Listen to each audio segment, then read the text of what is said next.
a.m. Vote 4th of July 2024. Your vote will matter.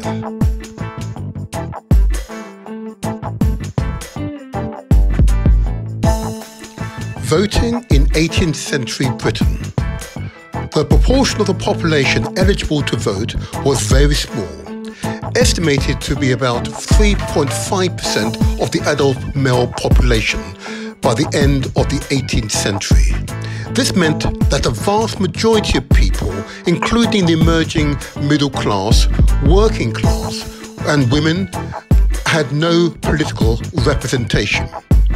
In summary, the 18th century British electoral system was highly restrictive, undemocratic by modern standards, with voting rights limited to a small, affluent segment of the population, predominantly defined by property ownership and wealth. The system was characterized by significant inequalities in representation and its susceptibility to corruption and patronage.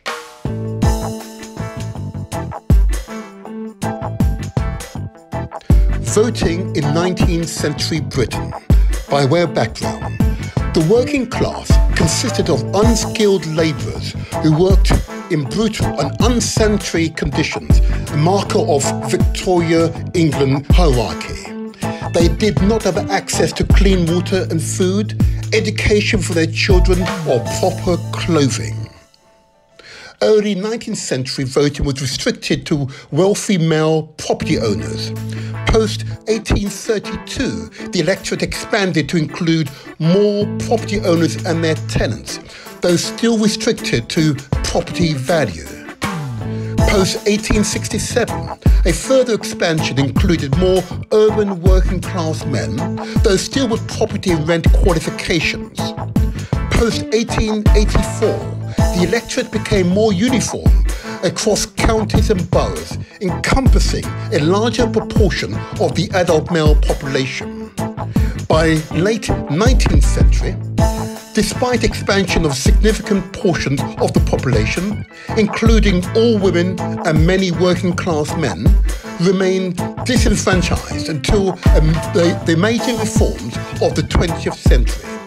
In conclusion, the 19th century saw significant but gradual expansion of the franchise in Britain, moving from a system heavily favoured wealthy landowners to one that included a broader swathe of the male population.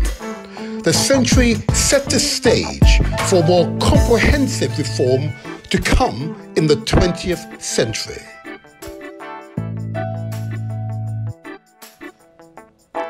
Voting in early 20th century Britain saw a significant change in the electoral franchise, expanding voting rights to include a broader proportion of the population and ultimately leading to universal suffrage.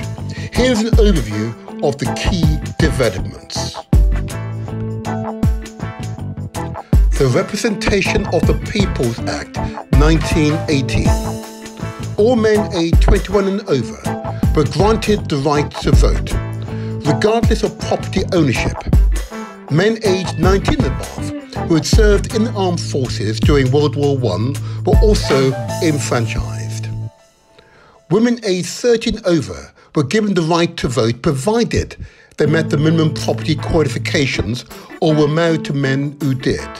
The impact: the electorate expanded to about 21 million, with women making up approximately 8.5 million of that number. The Representation of the People's Equal Franchise Act 1928. Equal voting rights. This act extended the franchise to all women aged 21 and over, giving women equal voting rights with men. The impact: this act increased the electorate to about 28 million, with women making up the majority of voters for the very first time.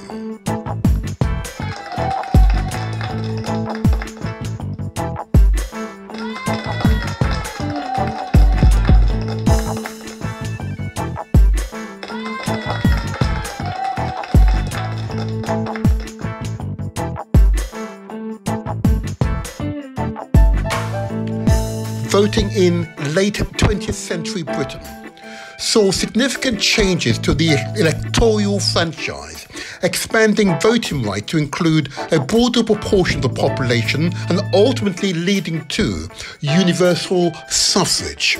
Here's an overview of the key developments. Post-World War II, the Representation of the People's Act, the abolishment of the plural voting. This act abolished plural voting, where individuals could vote in more than one constituency based on property ownership. University constituencies. Special university constituencies, which allowed university graduates to have an additional vote, were also abolished. The Representation of the People's Act, 1969. The lowering of the voting age. This act lowered the voting age from 21 to 18, reflecting changing societal attitudes toward adulthood and political responsibility. The impact. The electorate expanded to include younger voters, significantly increasing the political engagement amongst the youth. Late 20th century. The Representation of the People's Act, 1983. Refinements and updates. This act consolidated the previous electoral laws and introduced several refinements to the electoral process, including changes to voters' registration and the administration of elections. In conclusion, the 20th century witnessed the transition to universal suffrage in Britain, marked by the removal of property qualifications, the achievement of equal voting rights for women, and the inclusion of younger voters. These changes reflected broader societal transformation and a commitment to more inclusive democratic participation.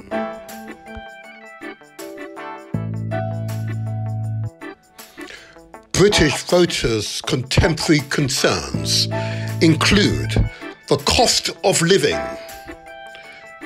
improvements to the NHS, crime on our streets, immigration, climate change. British voters' contemporary concerns also include housing, education, availability of good jobs, childcare cost, equality for all.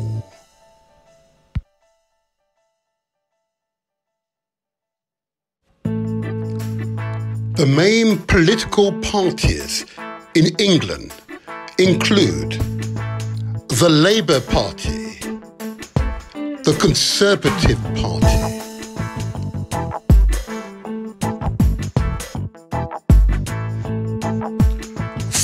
July 4th, your vote matters. Which party will you give your vote? Why give your chosen party your vote?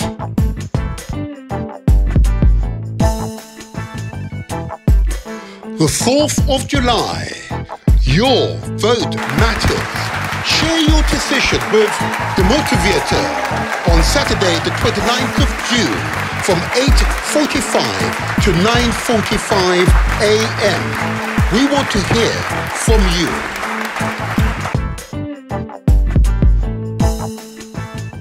Yes, we want to hear from you. Oh yeah, always challenges, but we'll get through it. This is the Motivator Show. This is where we translate our words into action, and where success is ours for the taking. We rise to the challenge. Oh yeah, oh yeah. You clearly are clearly sure what this show will focus on today. That is the election here in Britain on the 4th of July. The people will decide the future government. And this show will give you the opportunity to tell us which party are you going to vote for and why. Oh yeah, Oh yeah, this is your opportunity to tell us, be honest, tell us why you're going to vote for either parties and why. But before I get there, it is important for me to give a few public services announcements. And I'm primarily concerned, and many of you will appreciate this, about our health. And many of you be aware, and I'll give a thumbs up because I'm also an elected official. I see the official figures when it comes to public health and the prevailing conditions which really pervades the communities, but are persistent conditions, conditions which are avoidable. I say again, conditions which are avoidable. So it is my obligation as an elected official to share some public health messages with you, to spend just a few minutes. And I know you would appreciate why I'm going to spend these few minutes, and it might delay the start of the formal interview. But this is important. Our health is truly our wealth. So just bear with me. I just want you to hear these messages. These are crucial messages. These messages, I have good evidence, in fact, I know, has saved and transformed lives. Okay? So here we go. Here we go. And those of you who are familiar with the show and the format, you will understand what I'm about to do. It is so important. I am not going to miss this part of the show. I now need to go to our lifestyle messages. And they are critical because they get to the crux of who we are as human beings. How we live our lives affect the quality of our lives. And there's certain actions we take which undermine often the quality of our lives, either through direct and unconscious action, and sometimes because you don't have the will to change. But I know hundreds, if not thousands of you have changed and your lives have been transformed. So I ask you, please, to consider the amount of sugar and salt that you consume every day. Yep, very basic items, sugar and salt. Sugar, of course, this is one of those ingredients in our diet that is added as children as sweets. Yep, we give it to children of all things. Yep, and we then put sugar in our teas and our coffees, or drink undue amounts of those sugar bottled or tinned drinks. Yeah. Or, of course, it's found in items such as cakes and so on in large quantities. The problem is the British NHS spends more than £26 billion a year on treating diabetes, type 2 diabetes. And there's a direct causal link between the overconsumption of sugar and diabetes and its prevalence within the communities. I ask you to consider the amount of sugar that you consume each day. And if in doubt, please speak to your doctor, speak to your GP or your nutritional pharmacist, whoever has access to your medical records. They're the best person to provide personalized advice for you. But within every other family here in Britain, someone either has got diabetes or is unaware that they have diabetes. That's how profound a condition it is. So I ask you to consider the amount of sugar that you consume each day. Equally, I ask you to consider the amount of salt you consume each day. Again, one of those ingredients we add to our food as a flavor enhancer, supposedly. Actually, just like sugar, it's a fallacy. It's a made-up concept. It may make your food taste different, but it's not necessarily an enhancement. The problem here, the overconsumption of salt causes the hardening of the arteries and makes it more difficult for the heart to pump plasma blood around your body. As a consequence, there's a raising of our blood pressure, hypertension. And again, I'm confident each of you knows someone with either diabetes or hypertension, high blood pressure. I ask you to consider the amount of salt that you're consuming each day. In my case, I no longer buy sugar from the grocery store. I no longer add additional salt to my food, okay? Because I have a broad diet, and generally I don't need to add these two items to my food. So I ask you to consider those items. I equally ask you to consider the amount of carbohydrate that you consume each day. Again, carbohydrates is typically found, in our case, in wheat and some root vegetables. You see on the screen, the wheat in its green and beautiful. You see the pasta, which is essentially just wheat. You see the potatoes and the yam. Yep, I'm going to give it light to it. The potatoes and the yam, which is jam-packed full of carbohydrates.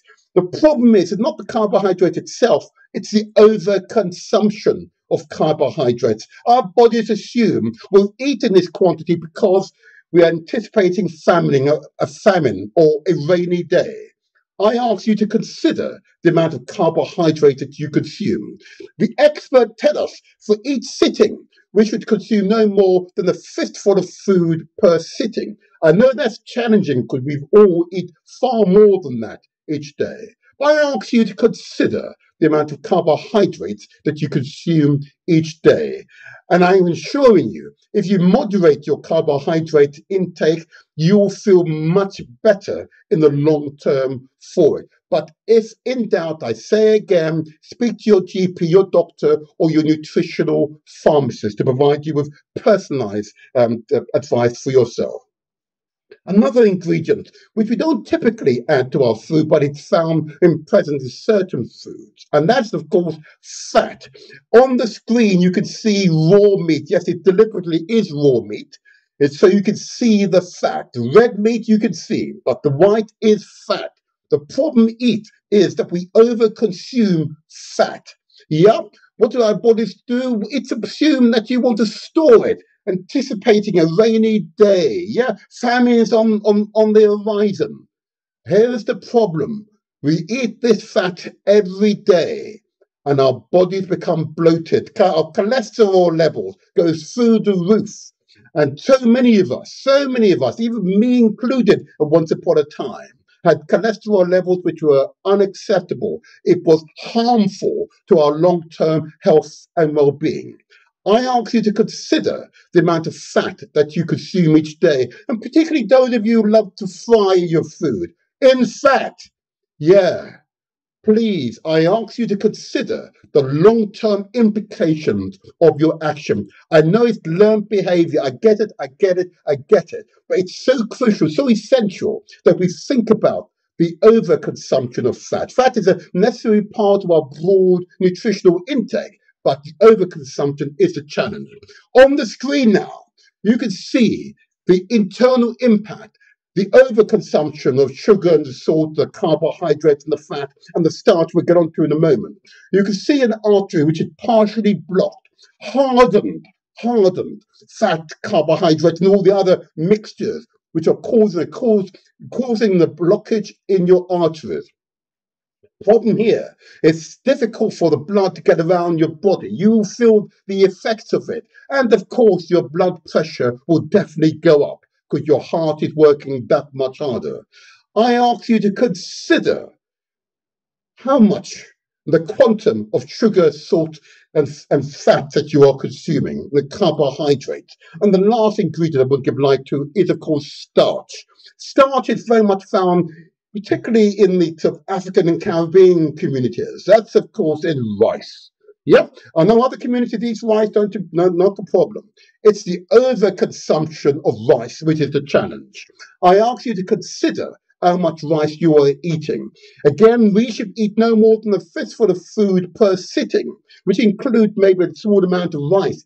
Note the word, a moderate or small amount of rice. Yeah, it's the overconsumption. Because, of course, rice is full of starch. Starch is a source of energy. Our bodies store it. And you've seen the impact on many of our bodies right now. You see on the right-hand side of my screen those pretty food, those pretty cakes and those, it all looks very pretty. We'd love to give it to our children. You see those pretty biscuits? Yeah. Full of starch, sugar and salt and carbohydrate. This food, in the long term, is harmful to our health and well-being. I urge you to consider the amount of starch that you consume each day. But in the long term, far too many members of the wider communities are being affected by these typical lifestyle diseases. On the screen, you can now see the physical impact of the overconsumption of the ingredients I've just mentioned. You see the lady and gentleman with the bloated shoulders, the bloated chest, the bloated abdomen, the bloated thighs, and indeed the bloated buttocks, or if you like, or bottoms, whatever you call it. Yeah. That's it. You can see the screen. That is the causal link between your diet and your lifestyle and the impact it has on your bodies. Far too many members of our community are affected in this way, of weight which are way above our height and our gender.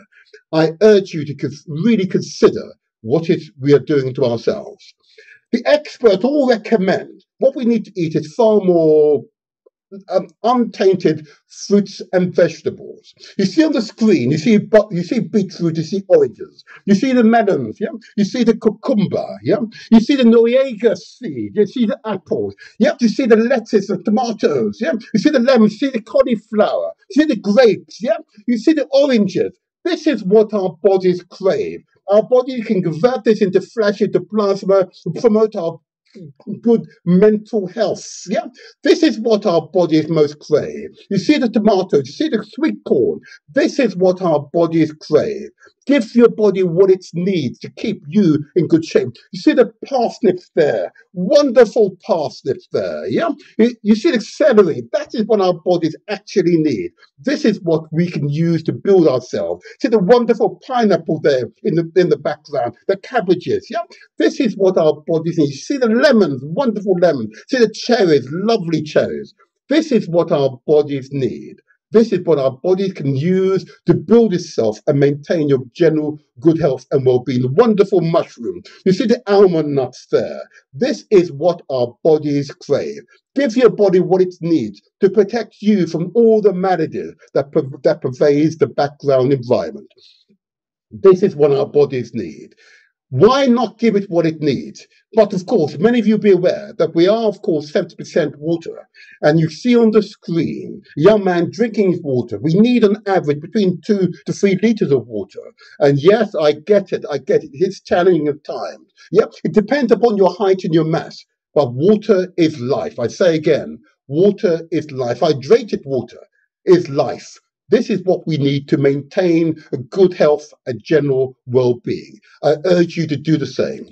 And finally, it is important, having said what I've said, to exercise. Exercise is life.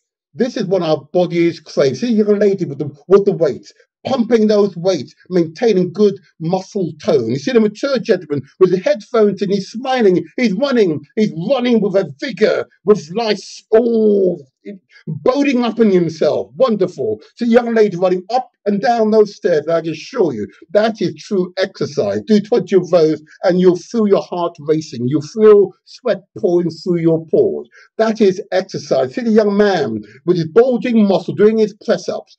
This is the exercise for life. I urge you to do the same. I urge you to do the same. Exercise is life.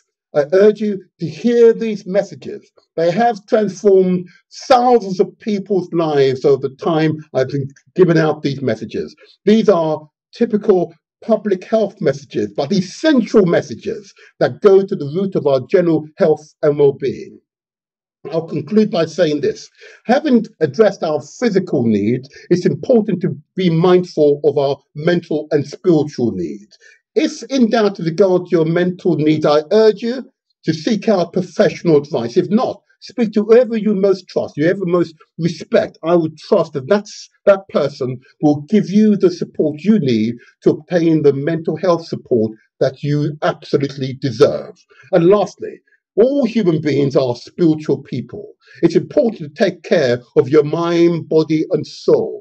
Speak to your spiritual advisors. I urge you to do this because ultimately, your life is very much in your hands. And this, of course, is the Motivator Show. This is where we translate our words into action because success is ours for the taking. And I'll just conclude by doing this. I'm pleased that people right across the country, and I'm sure in other places across the world, have understood these messages and their essential message, which is our health is our responsibility. It's important for us to take care of our health. I want to just play for you a video of one organization, the Countdown organization, who, of course, are an epitome, an example of people come together in common aim and common purpose, understanding, working together, you can make the difference. Watch these people who've come together from right across the African continent, living here in Britain, regardless of their background, coming together, common aim and common purpose, yeah? And they're recognizing they've got to work together to maintain good health. I just want to play this, then we go to the main crux of today's show. I'm going to play the video for the Countdown Fitness. There we go. There we go. Cheese. Famous. Hello, hello, hello, hello, hello, hello, hello.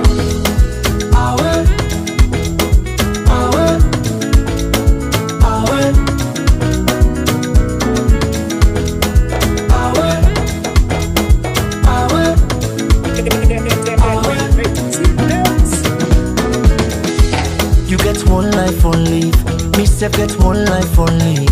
Why we no go use am gladdy and enjoy the time. Palava no dey finish, time me no dey wait nobody. Now why I dey try for always get am nice every day and night. This one way we all fend we safe, not nobody own. You want to eat with too much, we go down to belly, now you young. And the balance where you go die left, now all the money on. So why for the greedy you say for? Now the motor car where you let buy 'em. If you see finance where you collect bill 'em, oh. You meet up woman where you let yarn 'em. And if you let the man na for keep 'em. Want 'em, oh. The food where you feel for eat na for eat 'em. That fine la pan where you let na for buy 'em. And tie 'em, oh. And if you baby love you back love 'em. But if you love them all, now you not for left 'em. Want them more. Cause nobody know waiting tomorrow all. So every day of my life till old, I fasting enjoyment stay go. Now for land for care for yourself. Nobody love you past you yourself. All man they fed for himself, oh. Now why I know they allowed with the other man they pan take me peace away. Me joy away, me smile away. Oh no, no make nobody take your peace away. Me joy away, me smile away. Oh no, every day. I see they also they work for the pay. They like na boku on a small you catch. Land for the loose body 110. No to money, no to gently. No more they make motor man and bother. As long as you get waiting, you they eat. Land for the loose body 110. This one way we all fend we safe, not nobody own. You want to eat with too much, we go down to belly, now you young. And the balance where you go die left, now all the money on. So why for the greedy you say for? Now the motor car where you let buy 'em. If you see finance where you collect bill 'em, oh. You meet up woman where you let yarn 'em. And if you let the man na for keep 'em. Want 'em, oh. The food where you feel for eat na for eat 'em. That fine la pan where you let na for buy 'em. And tie 'em, oh. And if you baby love you back love 'em. But if you love them all, now you not for left 'em. Want them more. Cause nobody know waiting tomorrow all. So every day of my life till old, I fasting enjoyment stay go. Now for land for care for yourself. Nobody love you past yourself. All man they fed for himself, oh. Now why I know they allowed with the other man they pan take me peace away. Me joy away, me smile away. Oh no make nobody take your peace away. Me joy away, me smile away. Oh no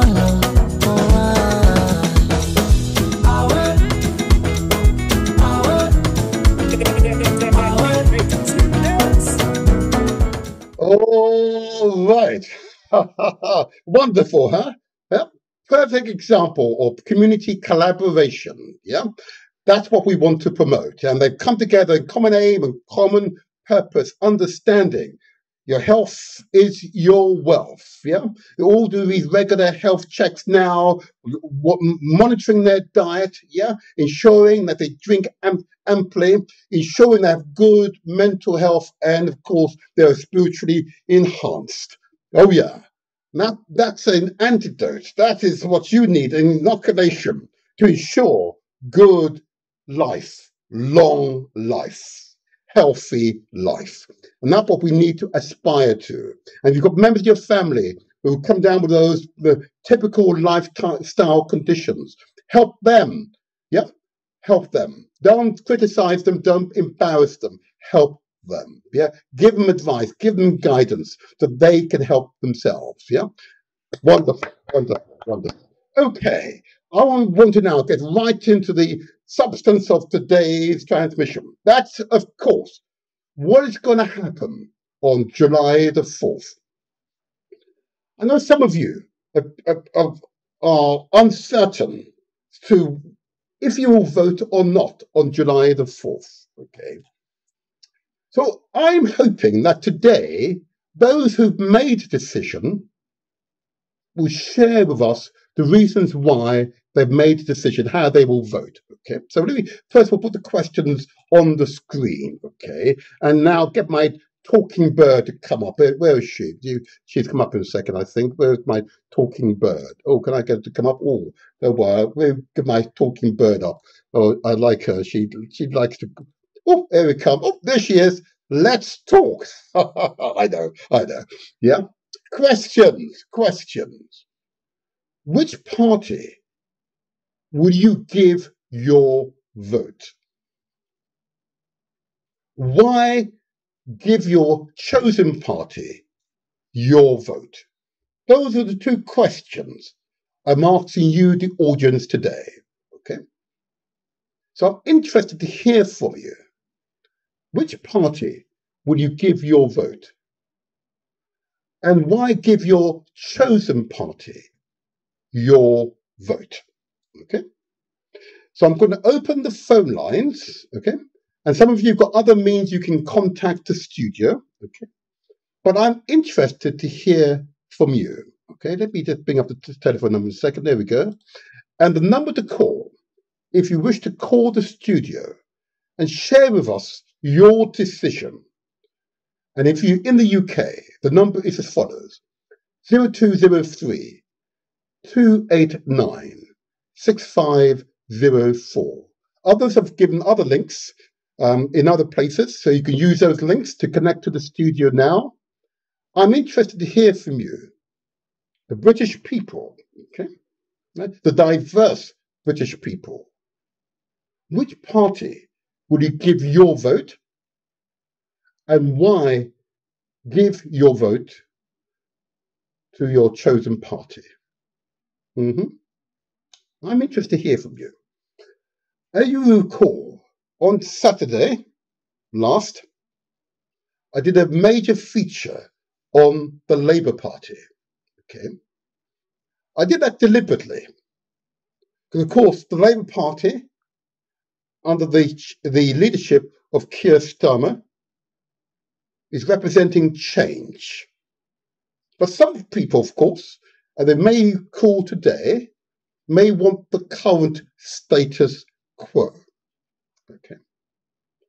But I deliberately gave light to the Labour Party, and no disrespect to the minor parties, okay, they are unlikely to form a government.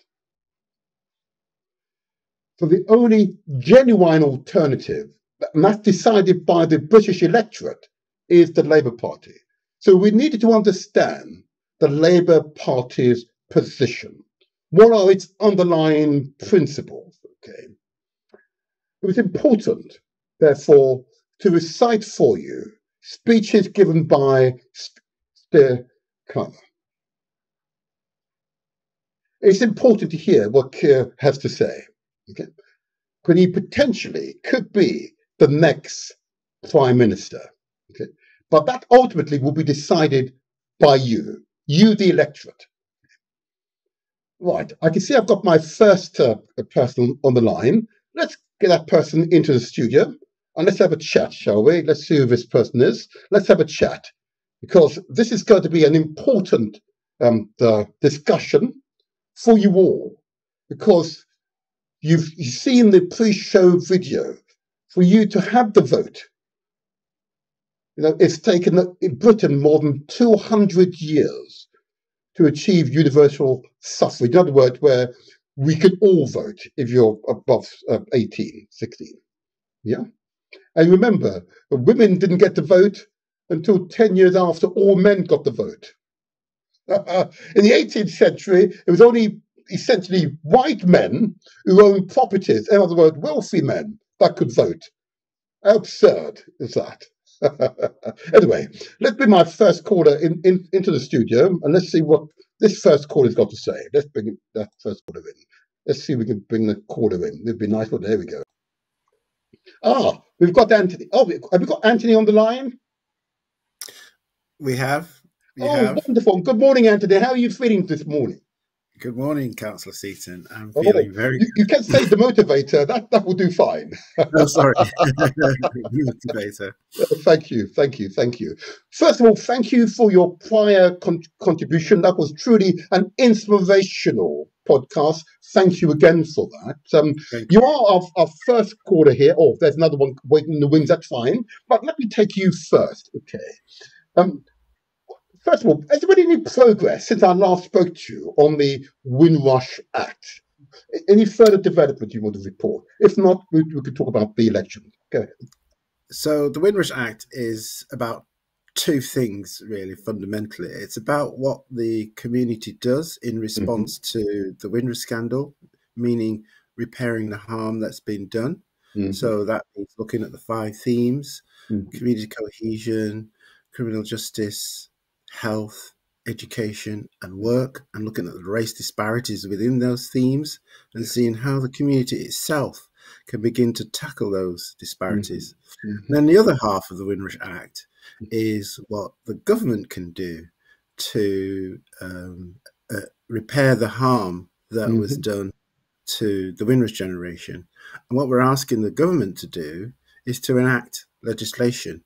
So it was legislation that impacted on the Windrush generation and their descendants, in that their status as citizens of the United Kingdom and colonies, which they had when they came to the UK to help rebuild, was taken away as each of their territories became independent. And then immigration legislation was passed that imposed the restrictions on them. So you don't impose immigration legislation on British people. You can only impose it on foreigners.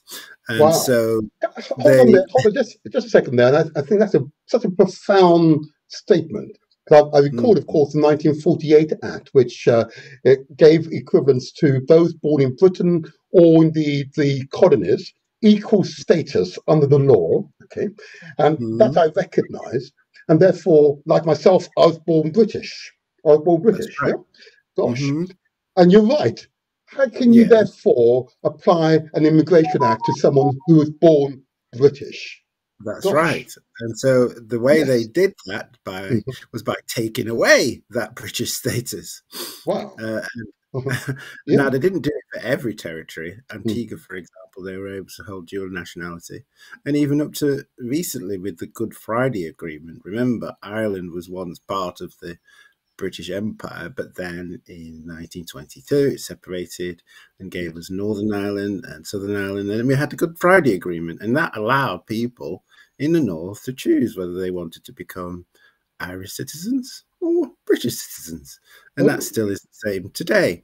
Now, yes, you can choose whether or not you want to be Irish or British, depending on your tradition in Northern Ireland. So we're saying, well, if it's good for the Irish, why couldn't it be good for other territories? Absolutely. Why should people who are now living here because they've been asked to come here, then have their status taken away and make them foreign, and then put immigration laws on them. So I think that's iniquitous, and we should really look at the legislation again and say, okay, we learned what has happened. We've had the what's called the Windrush lessons learned review, and that's detailed all the things that had happened. And so what we're saying is that we should look at giving people back that status, but at the moment they can't because the law's been changed. So the Home Office, with the best will in the world, can't right the wrongs. Only Parliament can do that, because only Parliament can make law. So that's what we're here, if I may, Anthony, just check this point. You say that the Home Office, with the best will in the world, cannot make the changes, but the Home Office possesses all the records. The Home Office is aware, he says, of those who've entered the country and when they entered the country, and therefore will be able to distinguish between those who are born British or those who are the descendants of children, or indeed sometimes cases grandchildren of those who were born British, okay, or at the very least were in the country up until 1971, 72, I believe, okay? And therefore had entitlement to British citizenship. They've got the records. Why don't they simply use the records they have? They're in the best position to ensure equity under the law, aren't they? They are. They are. And I've been talking to the Home Office, and I've even gone as far as taking them to court and put them in the dock and explain to a judge what it is that they're up to. And the judge, in his wisdom, said that it was for Parliament to look at the law. It's not the Home Office that can change the law. So, you're quite right. They do have the records, but they have to interpret those records according to the law. And what the law says is that people who came here from the Commonwealth or from the Caribbean had their status taken away. And so the law says we have to impose immigration law on them. And what happened was it was disproportionately enforced amongst the Caribbean. So that's why you have so many people. Although this applied to the Commonwealth as a whole, this is why you disproportionately have so many Caribbean people that were affected. Because Brenda Williams says, I think she put it delicately, that they institutionally forgot. Well, a lot of people call that institutional racism. But let's put that to one side. We're saying that let's look at the law and let's see what are the actual aspects of the law that are preventing some people getting their status back, and therefore able to pass go and collect their £200 in compensation or collect their compensation. So that's what we're saying. And then that would also, if we amended the law as well to look at the compensation and make sure that it can actually be accessed by the communities who have been impacted in this way, then that would give a statutory underpinning to the work that the community is doing. Because remember, I started with the work that the community is doing itself and has been doing with the first hostile environment that we encountered when we got here. So the community has always set up its Saturday schools to supplement the education that we were getting. It's always looked at the disproportionate health issues we've suffered from, disproportionate criminal law enforcement. So all of that, we have to tackle that as a community. But with this Windrush Act that I'm calling for, that would give all that work statutory underpinning and then enable us to work with other departments of government to actually implement laws that the government already has, like, for example, the Equality Act, Section 1. Who is tackling those race disparities in health and education. I mean, the institutions can try, but they can't do it on their own. Let's see how we can work with the communities affected to see how we can improve, the numbers that they recruit, improve the outcomes that they have, and so on and so forth. And it'll save the government quite a bit in the long run, because then we won't have so many broken communities and young people ending up in the criminal justice system and so on. If I may, then, Anthony, and you make a series of really important points there. So, on one hand, you're saying that the Home Office forgot. No, Wendy Williams says they did, not me. They forgot that we were here, forgot living in who we the were, country, where we and we came have from. legal status to live here. Come on now, is that reasonable? Is that reasonable? Yeah, no, it is reasonable, because I mean, a lot of people don't learn their history. Never mind, you know, who their neighbours are and where they come from. I mean, when you get, you know, election after election cycle, and people going on and on about immigration every election cycle, you know, being hostile to everybody foreign. Then, you know, it does build up that people think, well, you know, these foreign-looking people, we need to remove as much as possible. I might just give you that, if only for a millisecond, because, you know, this is what Nigel Farage capitalizes upon. This is the rather two-dimensional view of the world. Okay, I'm going to give it for you for 2 minutes. But I have to say to you respectfully, though, that I know most governments of states, or indeed local authorities, are large bureaucracies with central computers which retain records, and they very rarely throw those records away. And whilst I might give them a pass, a record might get lost, I might give them that pass. Okay, what I don't accept is the consistent incompetence.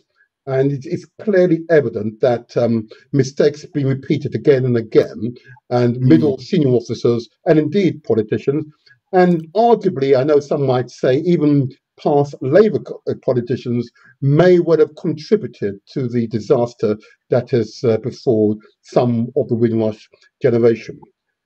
But I want to look forward, though. And this is an opportunity for change on July the 4th. Okay. And that's what I want to focus on today. Can I just ask you to hold for a moment? I see we've got another caller on the line. I'm going to bring this caller in. And I think I may have Lola. I think we might have Lola. Just bring Lola in so I can get her in to the main. Oh, there she is. Good morning. Good morning. How are you, Hi, Lola? good morning. Wow. How are you? I recognise you from afar now, you see. How are you feeling this fine morning? The sun is shining on you, evidently. Yeah? Yes, we have every reason to thank God, you know. We The sun do. is out. It's a beautiful day. We are alive. What more can we ask for?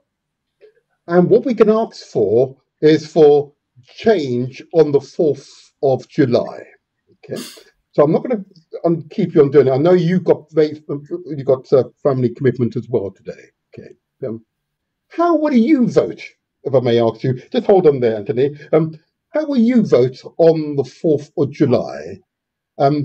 Which party would you vote for, and why give your chosen party your vote? Let me first of all say this. There's no perfect party. Indeed If you're not. looking for a perfect party, then you're delusional. Yes. However, we have to make sure, regardless of the imperfectness, we must still make that effort to vote. Yes. Because if we don't vote, we're going to be given power to the wrong person. Indeed. And that's not what we wanted. I already cast my vote because I'm a postal voter. Okay. And I already gave my vote to the Labour Party. And I'll tell you the reason why. Okay, please explain. First of all, the person that I gave my vote for is someone local in my constituency, and I know him very well. It's actually the person that really got me involved, you know, to be an activist within the Labour Party. Okay. I know him very well, and I know that he will deliver for our constituency. Secondly, when I think about the Labour Party, like I said, it's not perfect. There are issues, but those issues, when we work together as one, together we can fix those issues. Absolutely. And it's not about the leader. It's not about the leader, because the leader is not going to come down to my constituency and do the work that needs to be done for me on ground. Unfortunately and not. If I need to hold someone to account to what's happening in my constituency, I'm not going to go and be holding the leader to account. It's my MP that I will hold to account. Yes. Those are some of the reasons why I gave my vote to the Labour Party. And also, when I think about the NHS, Labour Party is the founder of NHS. They will fix it. Beveridge. Yep. And they're not going to give it to, they're going to try as much as possible to stop the privatization of the NHS. Indeed. Secondly, when I think about education, primary school education and free school meals, especially for those children that are living in abject poverty, and the only place they can get the free school meals is when they are in school. That's another reason why I gave them my vote. The third reason I gave them my vote is also about the Windrush generation. Yes. The Windrush generation is a big thing. And Labour has been fighting for the compensation that they deserve. And some of the policies that have been made can be turned around again by Labour to ensure that those people get what they deserve. Number 4, the New Workers Deal. I don't know whether you've seen the New Workers Deal. Yes. The New Workers Deal is a great thing for those of us who are working class people, who are really working hard day in, day out to put food on our table and to support our families. That New Workers Deal will benefit a lot of people. Another reason why I voted, I remember the ESA, the Educational Support Allowance. Yes. For those children in colleges. It was Labour Party that did that. The Sure Start that is supporting especially young single parents, it was the Labour Party that did that. So there are a lot of good factors, that I remember, and I know that if we can get Britain's future back, things will be better for more people rather than for few people. And the rich will not continually, get richer, but those who also want to move up the ladder of wealth will be able to do that under the Labour Party. Like I said, it's not perfect, but together we can work together with our local MPs and try to make things better for all of us. And lastly, I want to say one thing. Yeah, please. We are always saying, when you are going to cast your vote, please, please, please, please. People always think about what's happening national. Oh, yeah, I don't like your leader. Oh, this is what they're going to do. It's not about national. It's about where you live and how things can be better for you where you live and those local communities around. It's about getting things right for your local authorities so that life can be better. It's about NHS and the social care for older people. We need to vote right and get the right government in. And for me, that right government is the Labour Party. Thank you. Oh, wonderfully said. It's difficult even to challenge you on those points you've made. You've obviously thought it through. It's interesting. What about your family and friends? Do they share your convictions or are they undecided? I see that there's a large proportion of undecided voters out there. Some of my friends are undecided and some of my families are still undecided.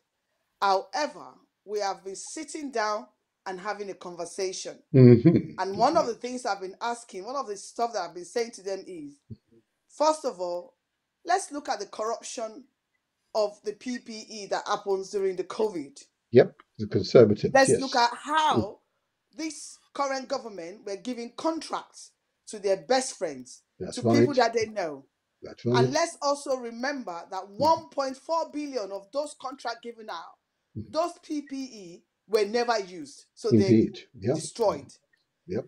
So I keep saying to them, who is wasting the taxpayers' money? That's right, yes. I also said to them, who is spending stupid amounts of money to get the Rwanda plane up and running?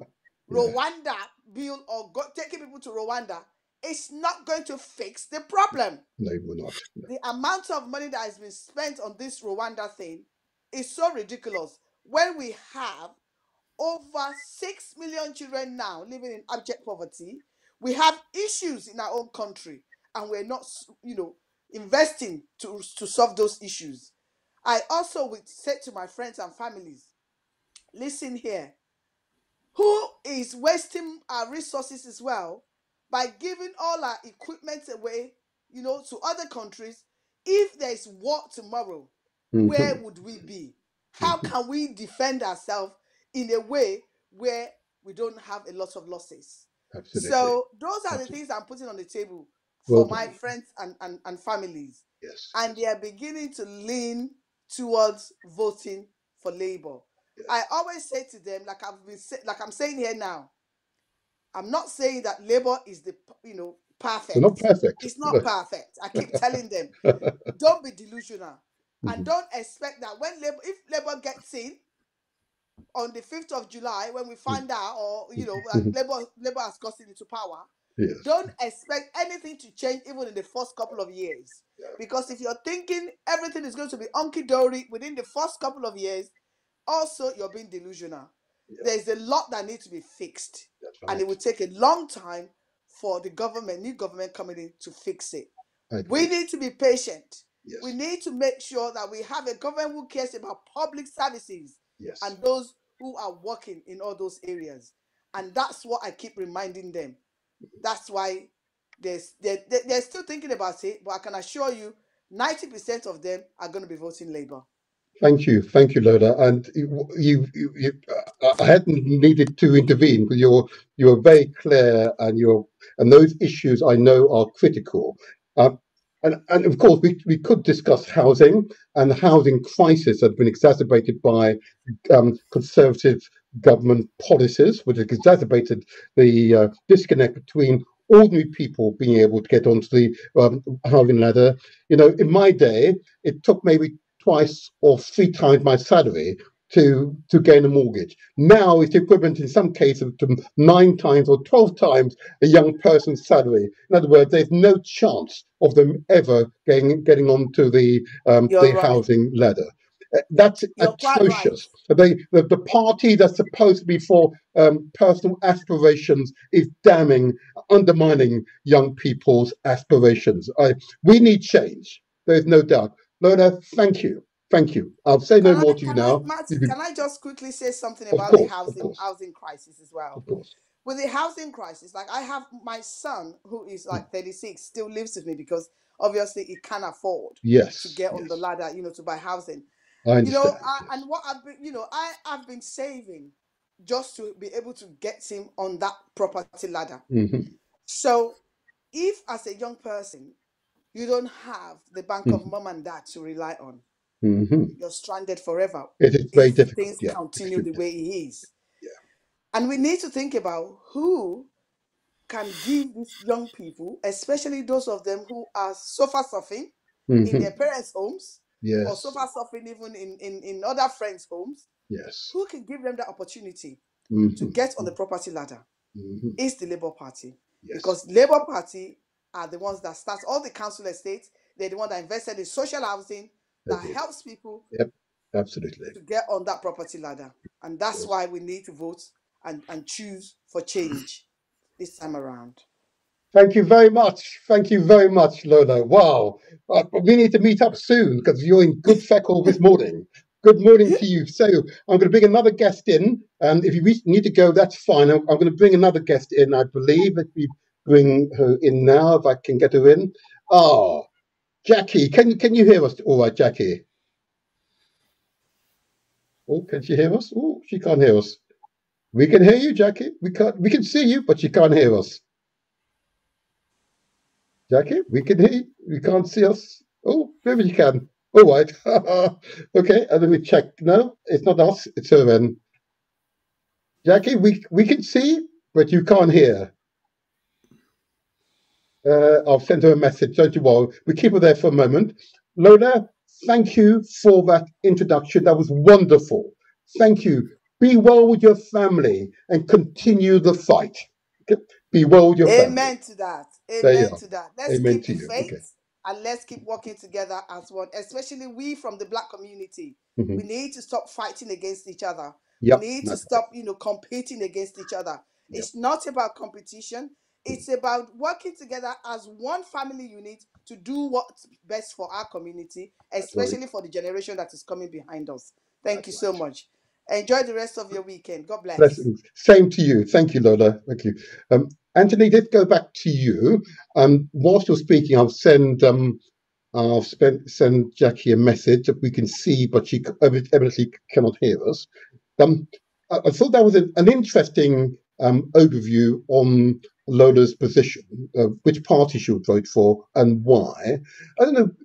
We've talked about the Windrush Act. Yeah. I haven't reviewed the Labour Party's manifesto and so on. Do you see that there are opportunities for change in the way in which the Home Office is governed if there were a Labour government? What's your opinion? No, because I've heard what the Labour Party's had to say about the Windrush scheme, and I've heard what the Home Affairs. Well, I've read what the Home Affairs Select Committee was. Yes, yes, and none of them are talking about legislation. So, and what I'm saying is that I would need a party to promise to change legislation. They don't have to do it. To get my vote, they would need to promise that, and none of them have promised any changes to legislation. So, as I say, for the best will in the world, the Home Office can't say, "Oh, we'll give you back your status," if they've been out of the country, say, for 10 years. Right. They can do so now because legislation has been passed by discretion, but there are other groups that that discretion doesn't apply to. So what I'm saying is the number of hurdles have been put in place. The only way those hurdles can be removed is if the government legislates to remove them, and then people can come forward, get their status back, and claim their compensations. They're not promising to do that. They're promising to, take the scheme away from the Home Office. Now, what's that going to do? That's going to create a new bureaucracy that then has to go to the Home Office to confirm somebody's immigration status. So you've got two bureaucracies now that somebody who needs to resolve their situation has to go through. To me, that makes absolutely no sense. It's better to look at. Oh, one moment, Anthony. Oh, yes, we can hear you now, Jackie, but can you hear us? Oh, you can't hear us. That's okay. Continue talking. Anthony, sorry, go ahead, Anthony. Yeah, so for me, it's all about process and legal processes. Okay. If we can get those right, then we can resolve the issue. It doesn't need another bureaucracy that's going to take another year or two to get up and running and create all the delays and disruption. No, if you make the legislative changes, get the right processes in place, we've got communities or community organizations around the country that can address this issue with the resources that would come from, having our work statutorily underpinned. Interesting. And I know that, just so we're clear, that Yvette Cooper has talked about Windrush in passing, and she actively seeks to remedy the situation. And you're right, the discussion has not focused on a Windrush Act. It's focused on internal operational changes to enable application. You're saying that that's not enough, what's been proposed? It's not that it's not enough. I mean, I've been along to the Operations Centre. The previous Minister for Immigration invited me there, and I went there, met all the staff, talked to them, looked at the work that they did, and I saw that they were people just like us, hardworking, trying to get this work done. But we get people making political capital out of the difficulties that the Windrush generation are facing. But the true issue is the law. You have to change the law and give the people back their status, and then they can claim the compensation that they're due. Interesting. Okay. Can I make a suggestion? I'm pretty sure whilst Yvette Cooper is a shadow Home Secretary will have a busy time post the July 4th. I might suggest that what you need to do with this one is sort of pin a letter to her, setting out your recommendations. Okay, okay. But I'm assured that there are members of the front bench that will see this transmission. Okay, and hear your skepticism. And you know what? You're the expert. I'm not. And if you're skeptical, then I'm wary. Therefore. The reason why I smiled is that I did write to Yvette Cooper several months ago, but I didn't get a response. But I suggest you do it again. Do it again, and I'm going to suggest that you do it again. If I've got a copy of it, I'll make sure it gets to the right people. Okay, so that's two. Let me see quite a few. One to Keir Starmer and one to Yvette Cooper.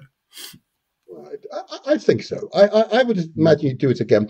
But I've got no impression from the front bench that they wish the Windrush scandal to continue under their watch.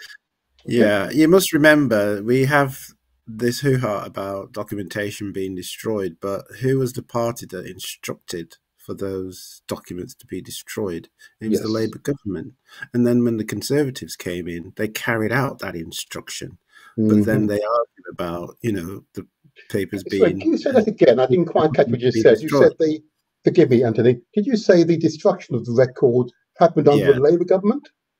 Yes, the instruction to destroy the records was issued by the Labour government. They then lost power, and the Conservatives came and saw this instruction still there on the books. Okay, and they decided to carry it out.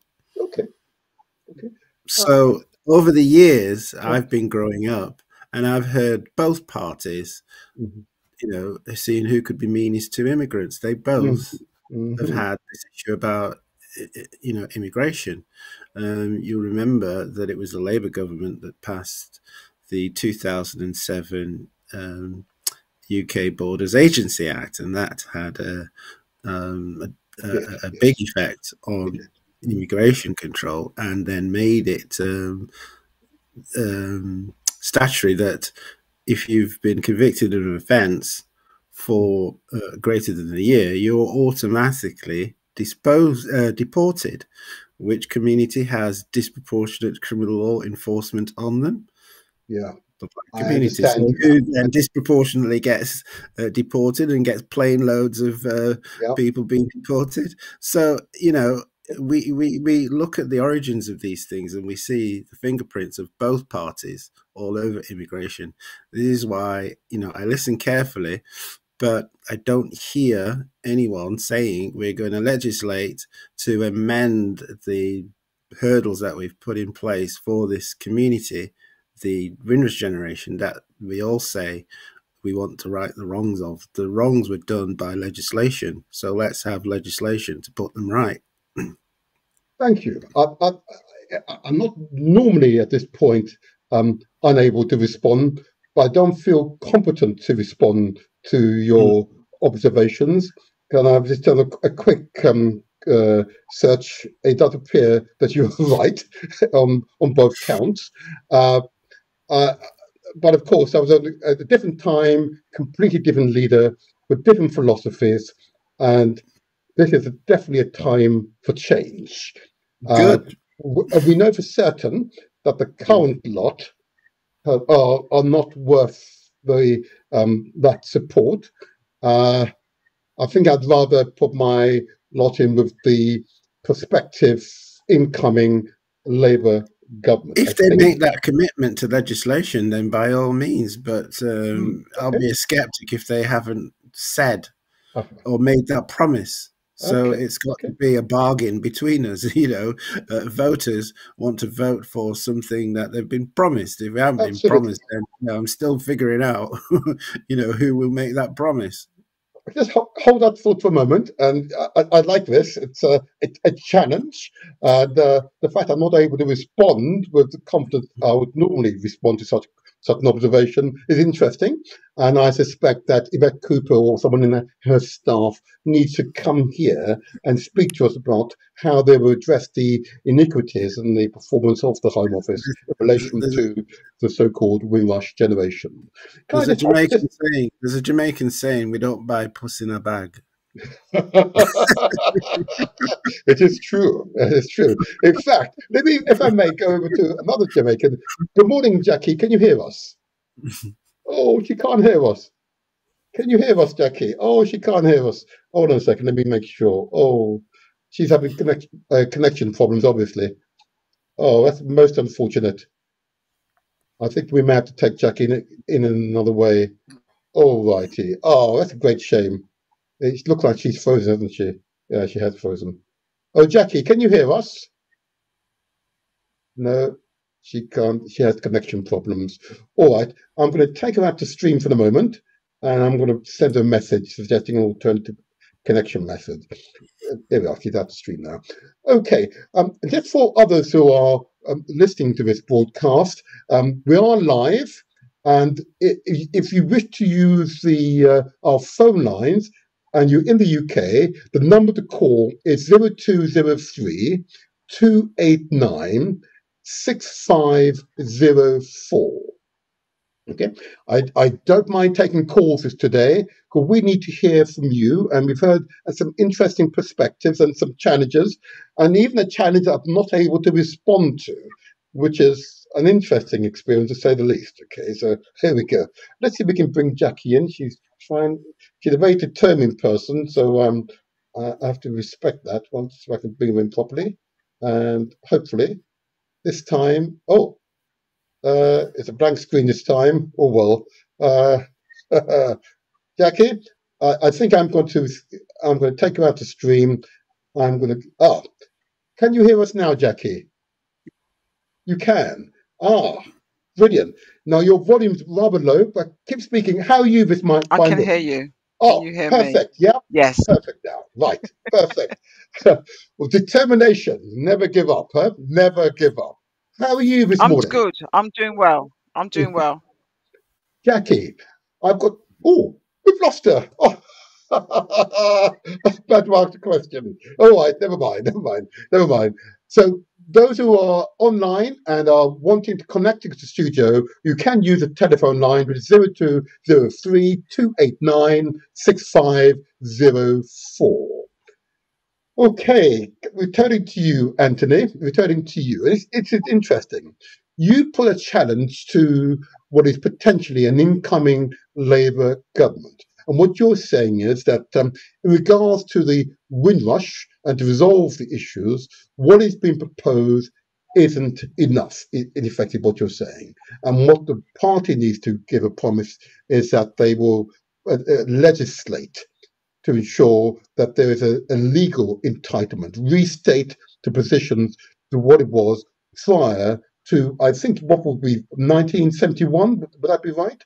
That those who had legal entitlement to British citizenship because they were born or descendants of those born from the colonies or the Commonwealth were entitled to British citizenship. That's right, isn't it? So I can make it very easy for them. There's something called the Windrush Statement, and it was made by Amber Rudd and repeated by pt2 and other Home Secretaries. And it talks about, what's happened to the Windrush generation and righting the wrongs and so on. But it doesn't have any statutory underpinning. So that's really what we want to see happen, that the things that Amber Rudd said in that statement, that in law we can make it happen. Okay. I will look for that statement in a moment. But before I respond to you, can I just see if Jackie, can you hear us first of all? Yes, I can hear you. It is now perfect. Oh, finally. Can you just hold just a moment, Jackie? I didn't go back to Anthony. So the Amber Rudd statement, can you recall? No, the Windrush statement. The Windrush statement. Oh, yeah. Right. Okay. April 2018. April 2018. I'll find that statement and I will I'll recite it for our transmission next Saturday. And hopefully by next Saturday, we'll know the outcome of the general election, pending any legal challenges or whatever. And so whatever was said by Amber Rudd, and did you say Priti Patel, of all people? Yeah, it's the government's position, so it's on the government's website as well. So the new government, they can either carry on with those warm words, or they can say, look, we're going to give this some teeth, and we're gonna legislate so that it can actually happen. You never know. There may be a member of the front bench who is listening and viewing this transmission right now. Please, if you're listening and you're viewing it, please ring up now. I'd be interested to hear a instant reaction response to what Anthony has just said. Yeah, we even tried to help by drafting the said amendments that would need to be made in order to give that statement some teeth. And they can put it to the Law Commission, who can come up with the legislative wording. But some of the work has been done. We know what needs to be done, and if we get the promises, then we're all behind them. I like that. Hold that thought for a moment there, Anthony. Can I now move to Jackie? How are you, first of all, Jackie? The sun is shining upon you. Indeed it Hello, is. I've done Jackie. my aqua, did my little exercise this morning in the water. So I'm here. Yeah, got to look after the body as we age. Yes, I've done that. Well done, well done. Exercise for life. Anthony, thank you. Thank you, Anthony. Thank you. So Jackie, now, 2 questions for you. Which party will you give your vote, and why give your chosen party your vote? The party that I will be voting for is Labour. And the reason why I'll be giving the party the vote is 2 things. The NHS, which I have experienced under the current government for my mum. It was bad before COVID. I couldn't get an ambulance when 3 times my mum fell down. Oh dear. In our home. I couldn't get an ambulance, and she wasn't living far from the hospital. And in the end, I had to phone my brother-in-law, which was off work at the time, to help lift my mum into a 4x4. It was a high vehicle to get her to the hospital.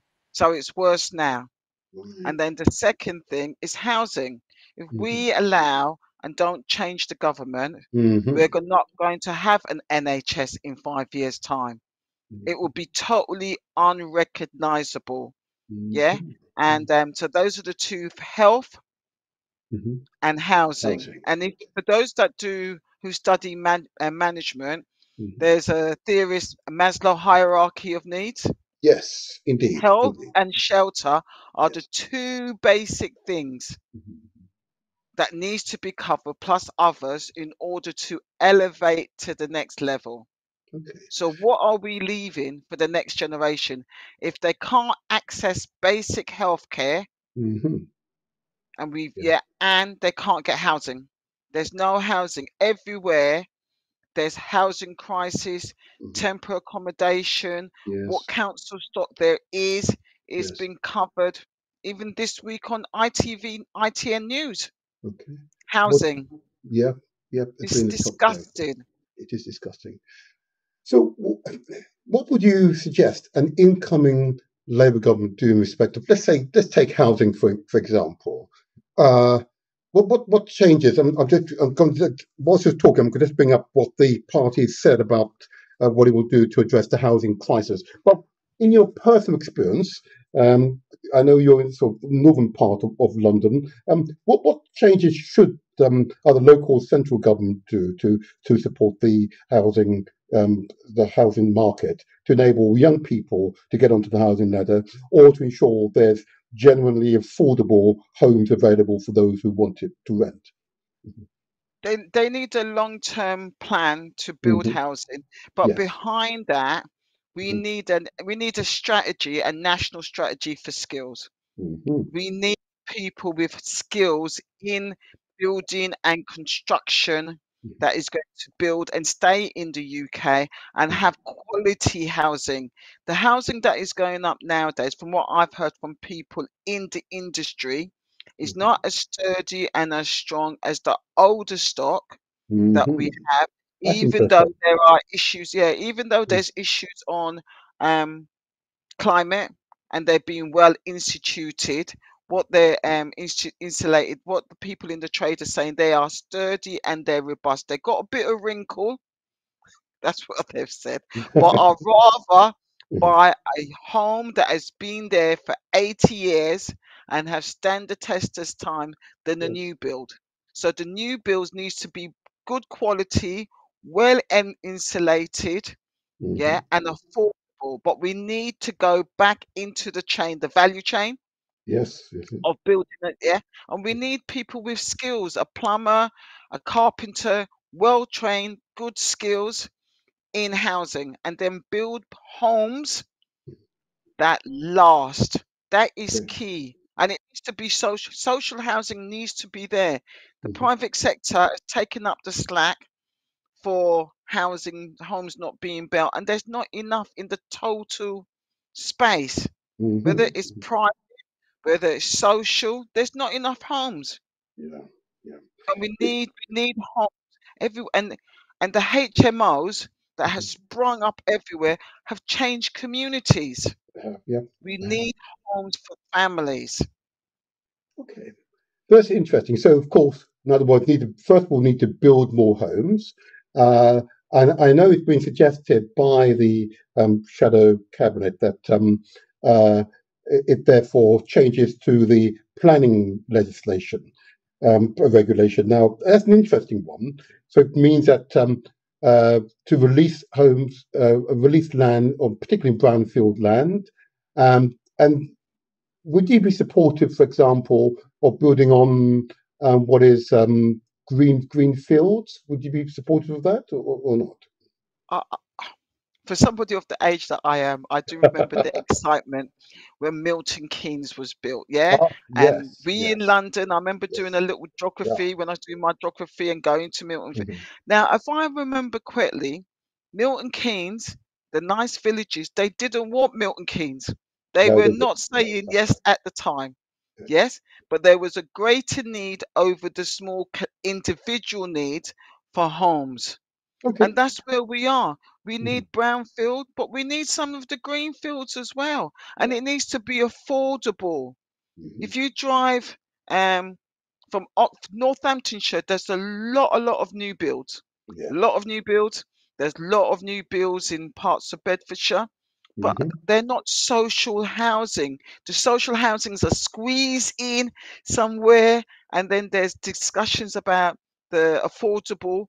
We need people to be valued and see the value in humans, whether they can buy or rent. They need a home. They need a Mhm. home.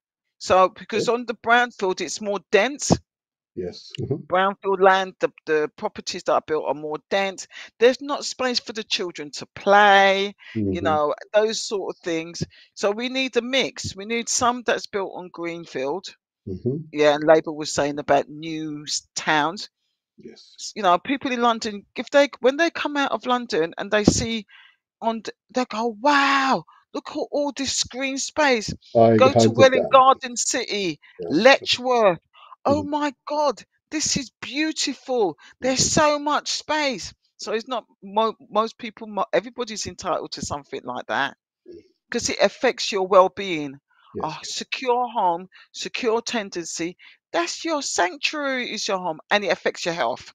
But as you know, Rachel Reeves, the Shadow Chancellor of the Exchequer, has said that the manifesto is so constructed because we she knows that we can afford it. It's deliverable. Okay.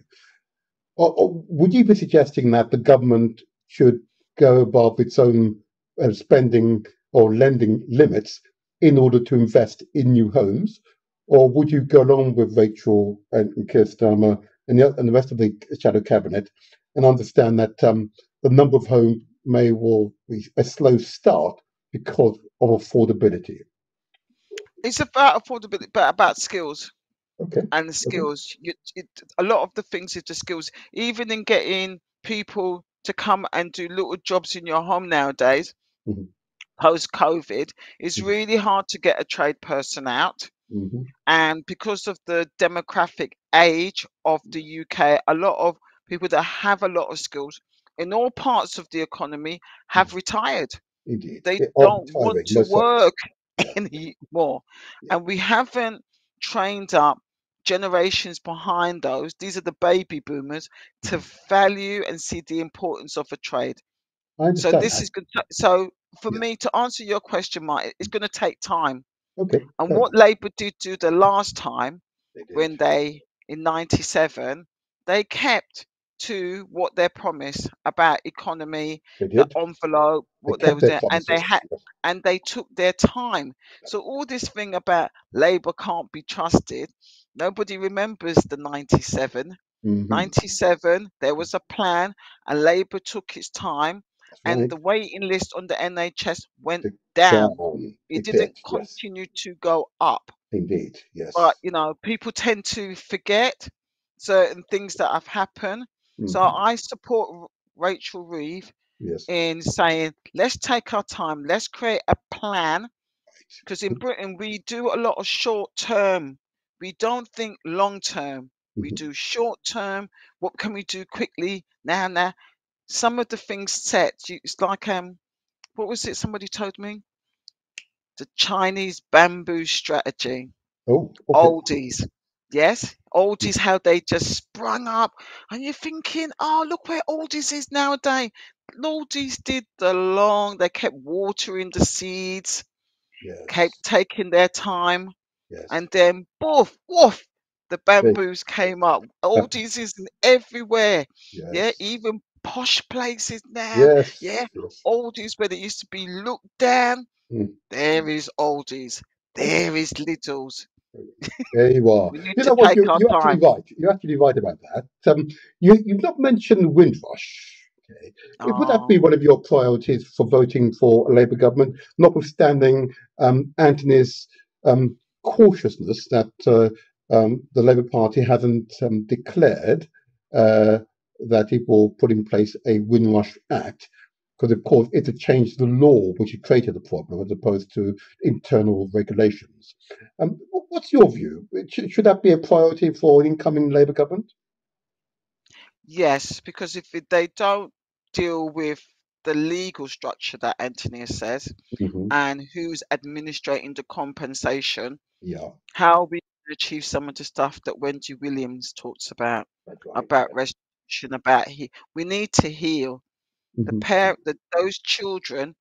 That generation is passing away, and their children and grandchildren are getting caught up. Yesterday, I was over in Stopsty Black Baptist Church because I got a music service to sing a song for Windrush. There's a Windrush. Yeah, it's beautiful. Hillbrook Junior School sang it last week at the flag raising, and it goes about they called and we came. It's an adapt. I'll have to find the melody and send it to you.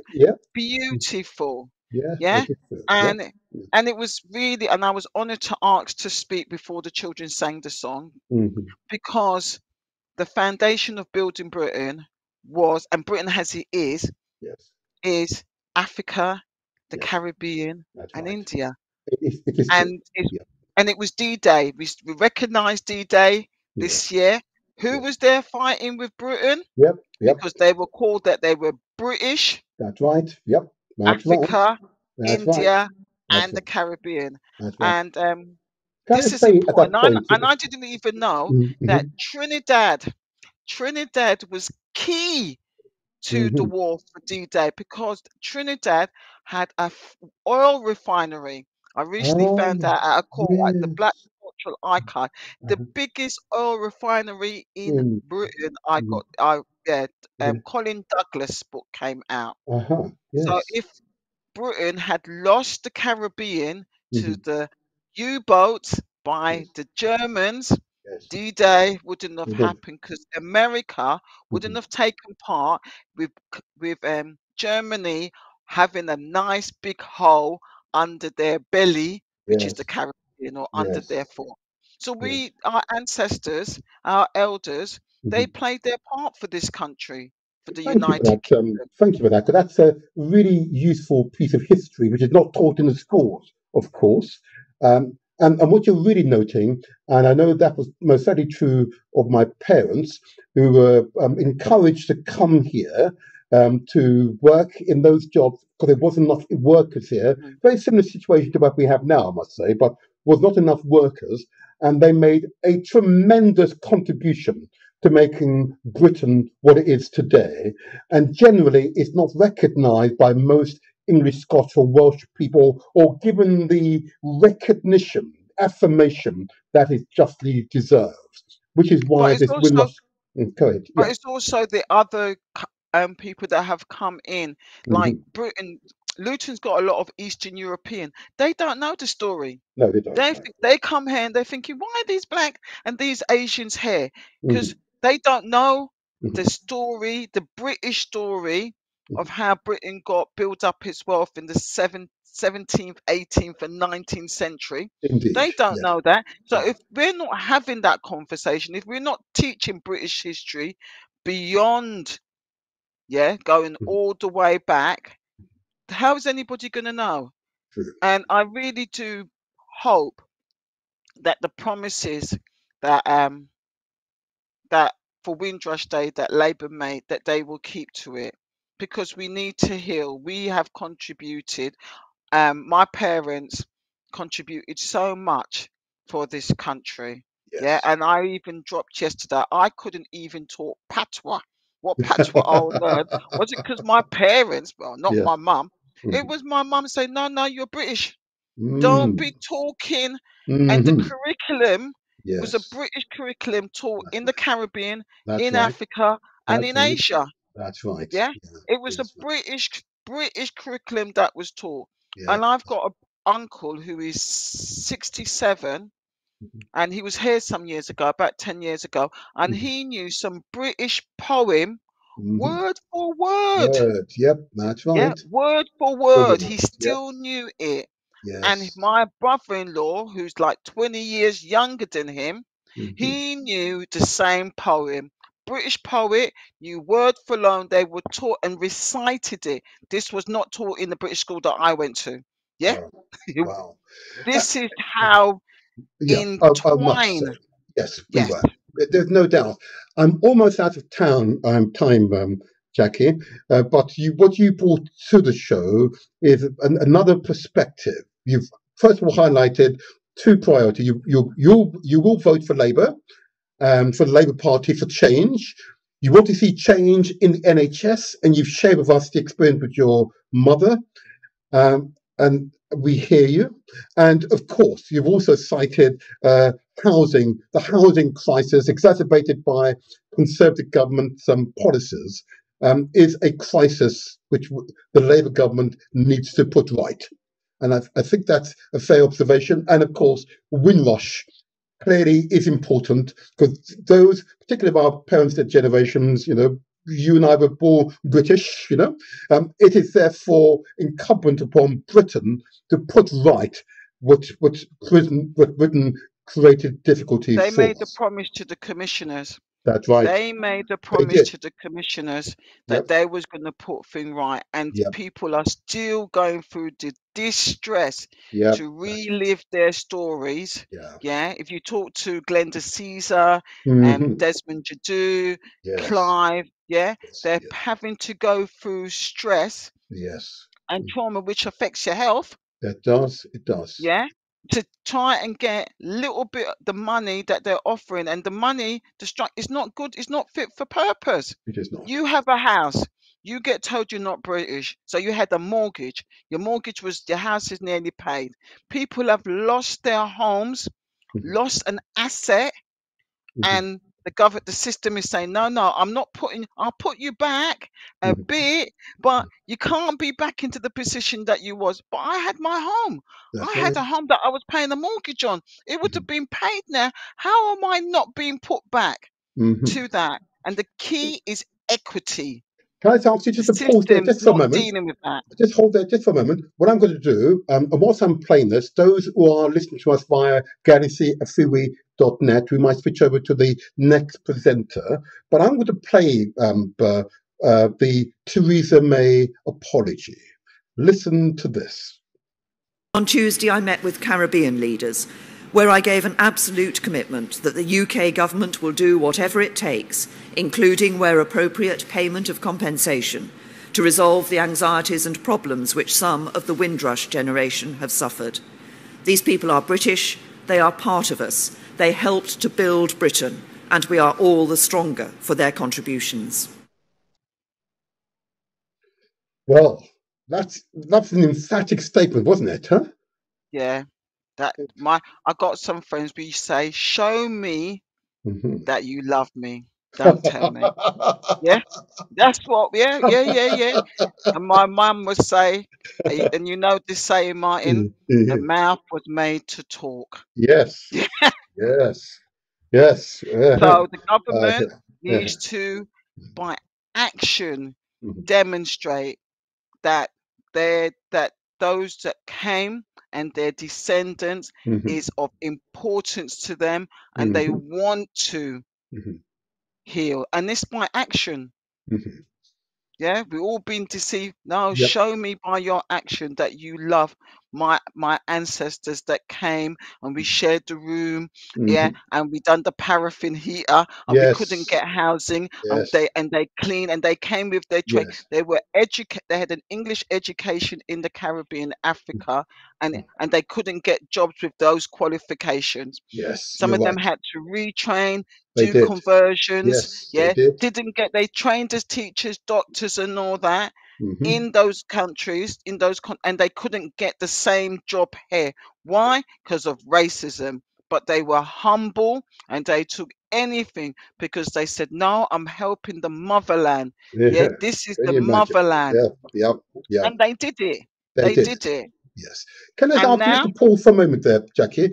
I believe I've got someone on the line. I realise this is the Galaxy line. Can I just take the caller with number ending 3743? Good morning to you. Good morning.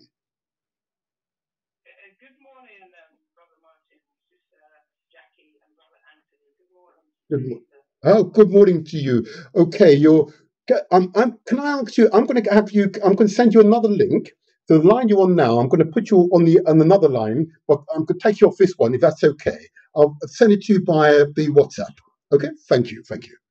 All right, thank you. So come back to it. I'll send it to you in a moment. Thank you. What I want to do, sorry, Jackie, I don't want to That's this okay. other line. Okay, what I want to just take up what you've just said. You're right that words are great, but actions speak louder than words. Okay, and what this government has demonstrated that its words do not match its deeds. Okay, and without a doubt, we need change. We need change. The question is, and you've heard what Anthony said about this particular point, whether or not we need a Windrush Act. I know that, so to listen to Yvette Cooper on this point, she's pretty clear that she wants to resolve this problem because it is a stain on British history. Do you believe that Yvette and Keir Starmer are committed to resolving this problem? Yes. Yes. Why? Why with Yvette, I have to say, having listened to her, and remember, she served before. She's got a long track record. She stayed the course. I've never heard anything scandalous about Yvette. I have no question to doubt her integrity, and that is something that has been lacking in politics. The Nolan principles is like it's there on paper, yeah, and that's about it. So I have no reason, as she's part of working with Keir Starmer, that they would, because the character of the person has shown, and I do believe Keir wants to. I have to give Keir that chance, if you understand what I mean, because Keir came into government, as an MP in 2015, whereas Yvette has a longer track record of being. So she's got that corporate, one would say corporate history, corporate knowledge. So that's where I am with regards to that. How quickly, see, we never got here overnight. And Anti's really good on that because he was one that was affected with the legislation and all that, having, so he's got that.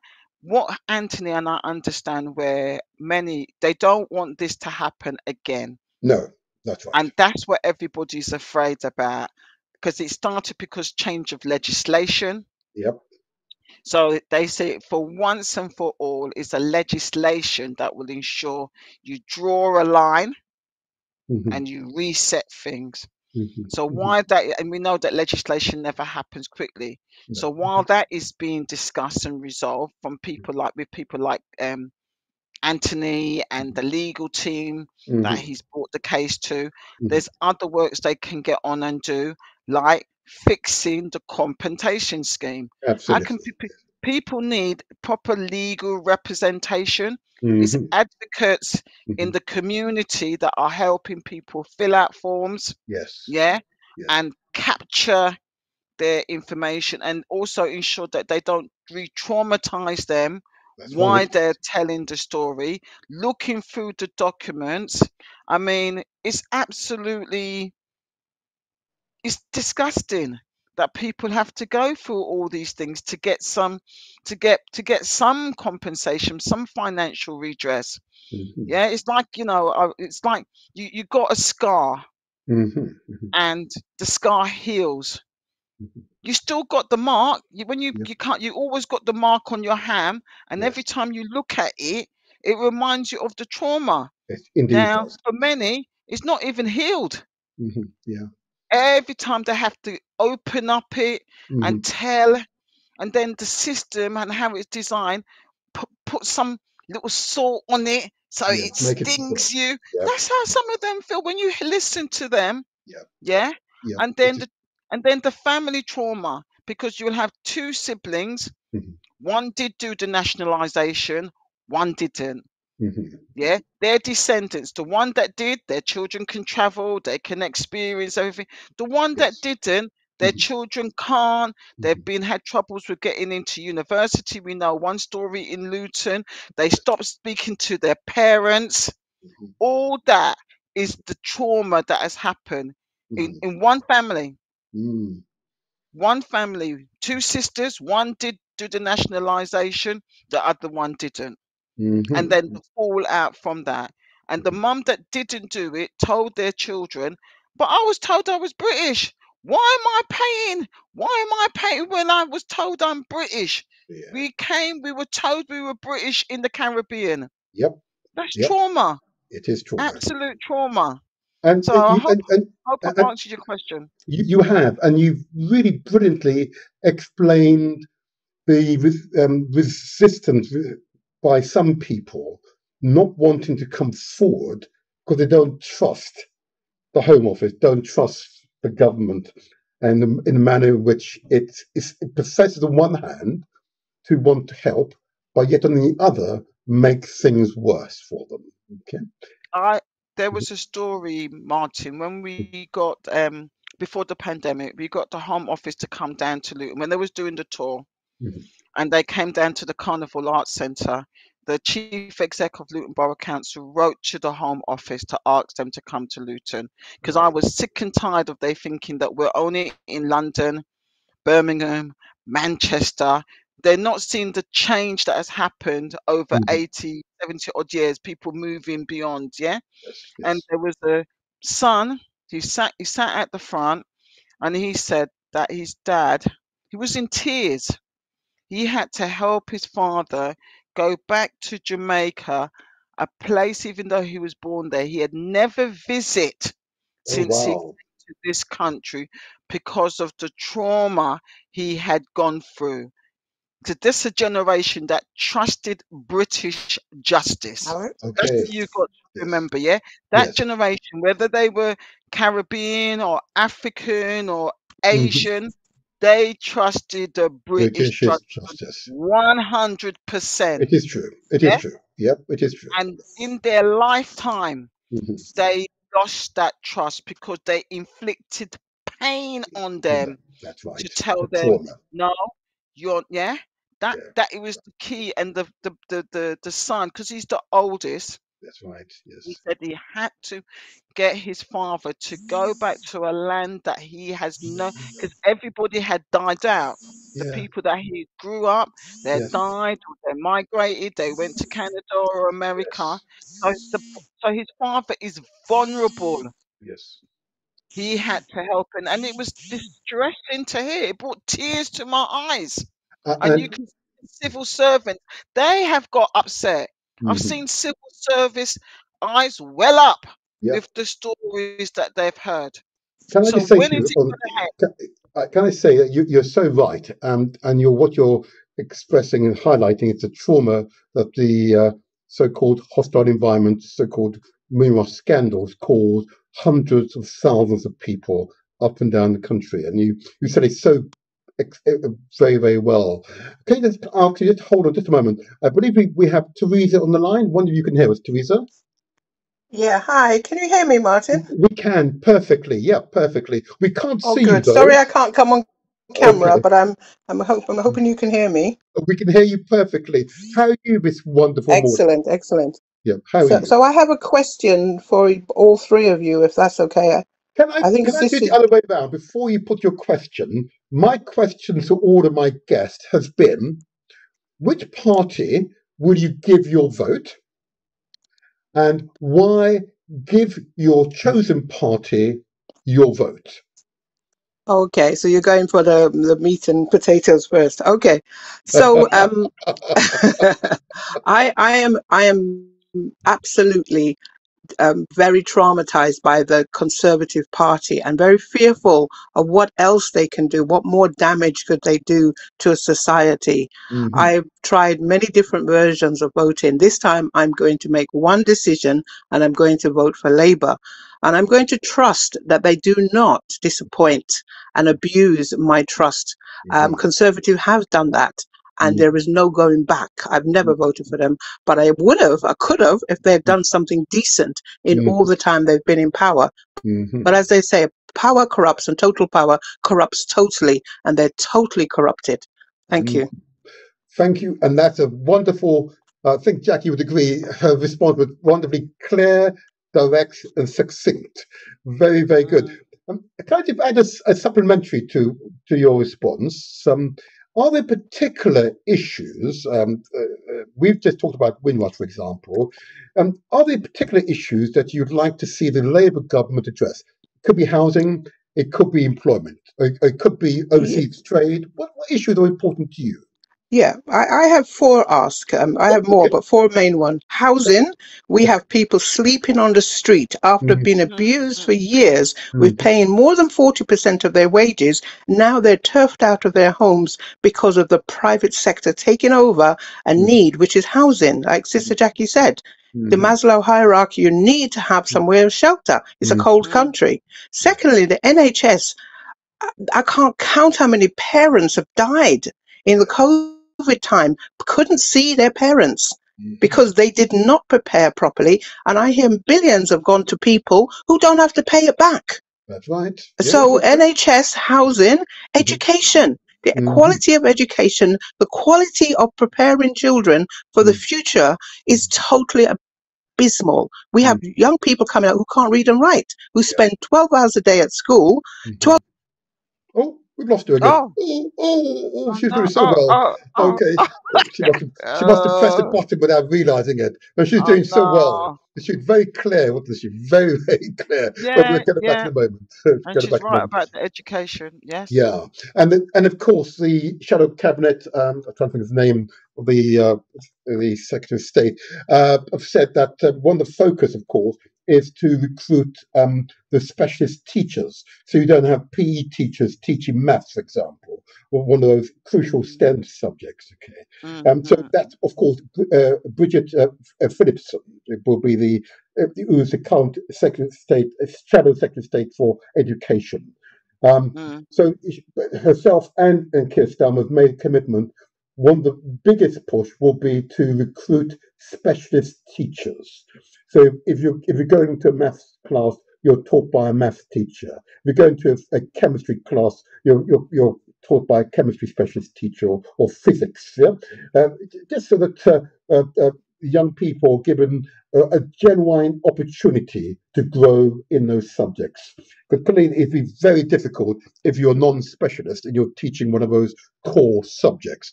And of course, the STEM subjects are so critical to Britain's future health and well-being. Science, technology, engineering and maths are the cornerstone to Great Britain's future prosperity. And without people adequately trained, Britain will have great difficulty in surviving the future competitive landscape. Maybe bring Teresa. But the arts are needed, Martin. The well-being of a generation. Art, yes, STEAM, yeah, the arts are needed. A lot of the arts is exported, and we need to develop a child that is round and balanced. Russell groups and all that, they don't look at just maths, English, and science. They look at a rounded child to get through their selection process for universities, yeah, because it's about the well-being of the individual. When life gives you the ups and downs, how balanced you are. Holistic child is really important. Holistic child, teenager, adult is required for industry. Okay, we got Teresa back. And Teresa, you have muted yourself, Teresa. Where did my rent end up when I got kicked off? Where did I end up? You're on your third about education. Yeah, education. Yeah. Oh, I was on education. So utility and the cronyism of people giving their friends contract and paid meters and black maternity care. African and Caribbean women have got the highest number of fatalities around maternity care. And you heard housing and NHS already, I think. Yes, you did. Yes, we did. And Windrush, I said Windrush because at the end of the day, we have people who did not ask to be kicked out of the system, but was kicked out, but now are asked to give paperwork to come back in the system. How pathetic. You kick people out without paperwork, and now you want them to do paperwork to come back in. You make a really good point, which is why Anthony Brown earlier on, who's focused on producing a Windrush Act, was quite, well, it wasn't, he was warm to the Labour Party, but a bit cautious. The Labour Party is not committed to a Windrush Act, but it's sought to reform how the Home Office operates and is managed. He doesn't believe it's enough. I'm not going to question him. It'd be useful if we could get an interview with Yvette Cooper or even Stare Karma at some point. We need Stare Karma on this because at the end of the day, my guy has got loads of black people, African diaspora people who are going to vote for him, and he needs to earn that vote, and he needs to show up and stop hiding. I don't believe he's hiding. But he's hiding from us. I haven't seen him on any of our media to talk to us personally. That's an observation. I'm not going to comment. That's an observation.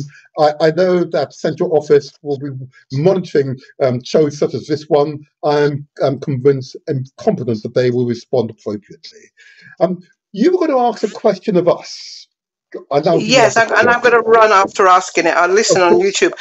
My question is, I had to choose a passport just at the time my mother died, so it was emotionally traumatic for me to have to give up my heritage passport to take on board a naturalization British passport. I had dual nationality and now I only have one, and I had to pay for that when I had to pay for a funeral cost at the same time, and I was a teenager. So I don't understand why I am now only having one passport when I should have two. I have 3 generations that I've produced in this country, and now they don't have my heritage passport.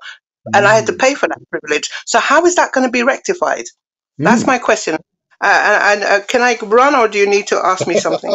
No, well, first of all, I would point out I'm not in a position to respond to that question. I've made note of that question, and I'll seek out an answer for you. You might want Thank you. I'll be listening on YouTube. It's just I've got a few things I have to run off to. Martin, on getting the answer, it would be useful for you to get the high commissioners for the different places, because I think some do and some don't give dual nationality, and to explore how easy the system is, because I for one have been pursuing Jamaican citizenship for the last 2 years. July 27th will be 2 years and I'm still waiting. Oh wow. Okay. But my children, but but my daughters have got it through descent.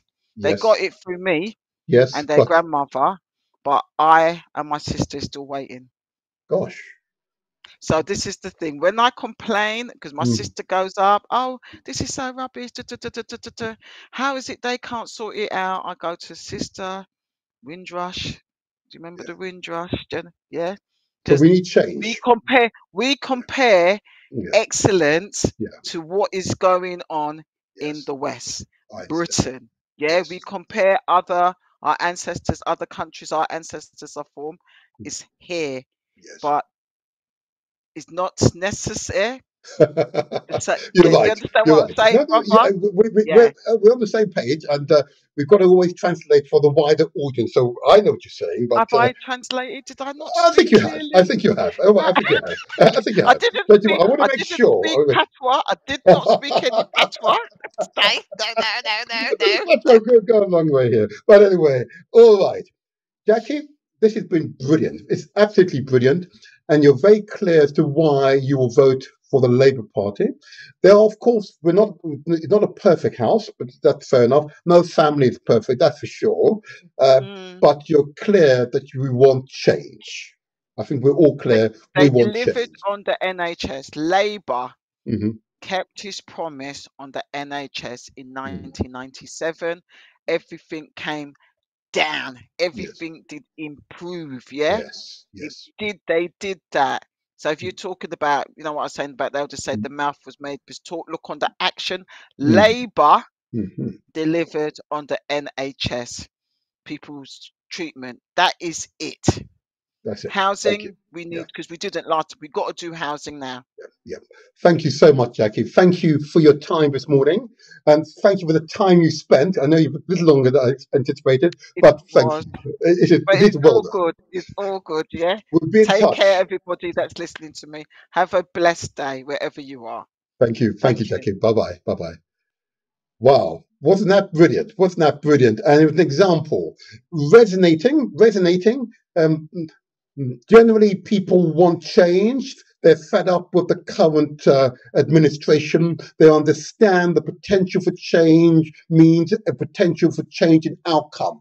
Yeah, and those changes in priorities will be changes to priorities which are more aligned to their priorities. Okay, so it's pretty clear from today's show that the NHS is a biggie. Yeah, NHS, the brainchild and creation of the Labour Party. It's pretty clear housing remains a biggie. And it's pretty clear that the Labour Party has a plan for housing, particularly genuinely affordable housing for rent, to give the abilities for local authorities to build homes. Of course, changes to the planning regulations should, of course, ease the barriers to building homes at a pace that you and I would recognise. Okay, and I think clearly what's come out for this particular show is, of course, the Windrush scandal. It is a stain on Britain. And we've noted Anthony Brown's cautious comment, that whilst the Labour Party represents change in how the Home Office will be managed, but it will not be effective unless we have a Windrush Act, which enshrines in law and therefore the status of those who had British status under the 1948 Act, were in Britain throughout up until 1972, when the first Race Relations Act was brought into force. The change is possible. It doesn't require giving particular groups of people an advantage. What it requires is for the Equalities Act and its underlying principles to extend throughout policy creation, policy formation. How Parliament operates should be within the context of that Equalities Act, the 2010 Equalities Act, which was a Labour initiative that was finally ratified in 2010.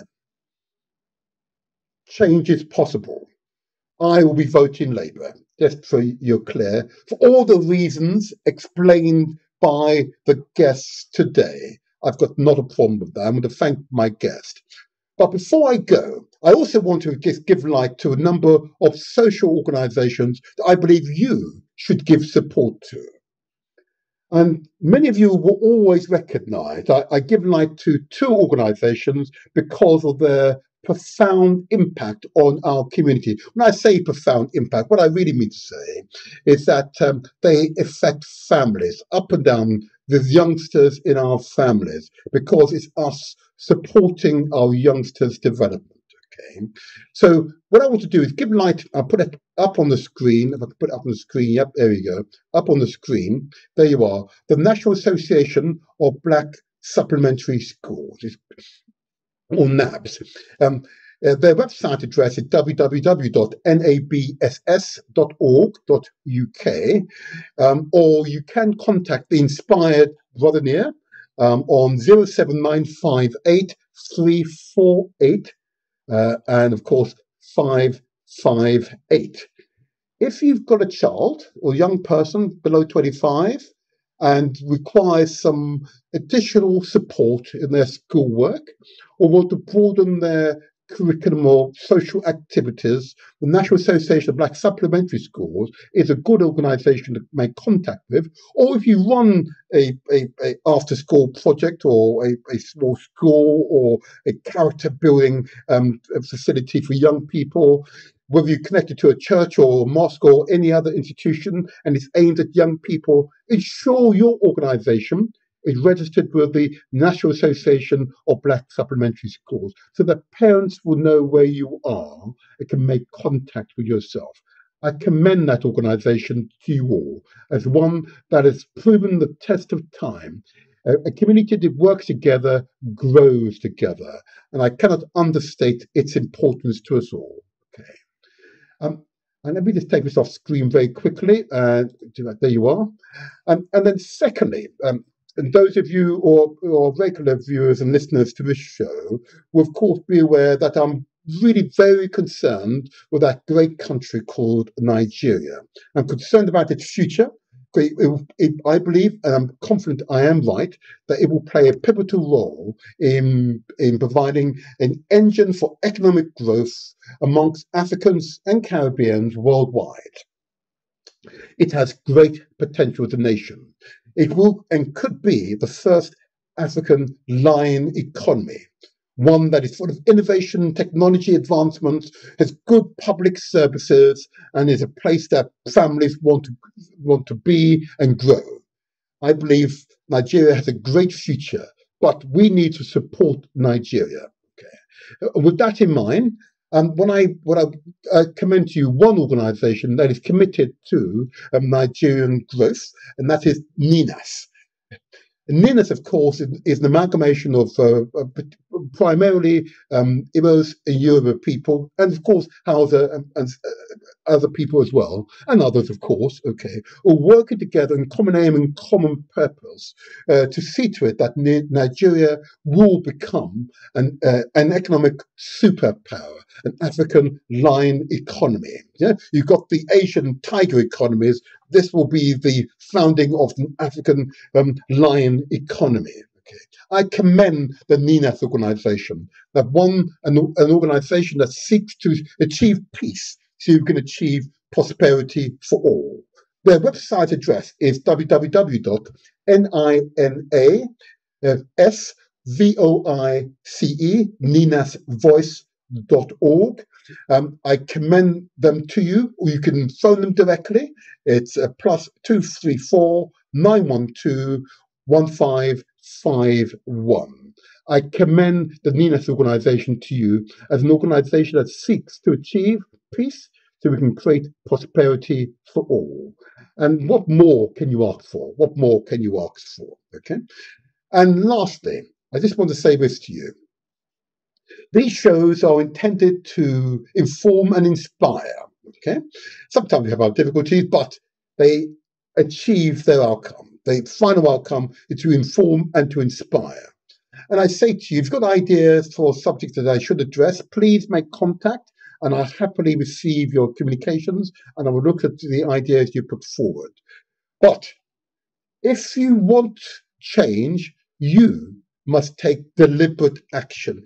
Every one of you are change makers. So if you're in Britain and you have the opportunity to vote, I urge you to vote. Okay.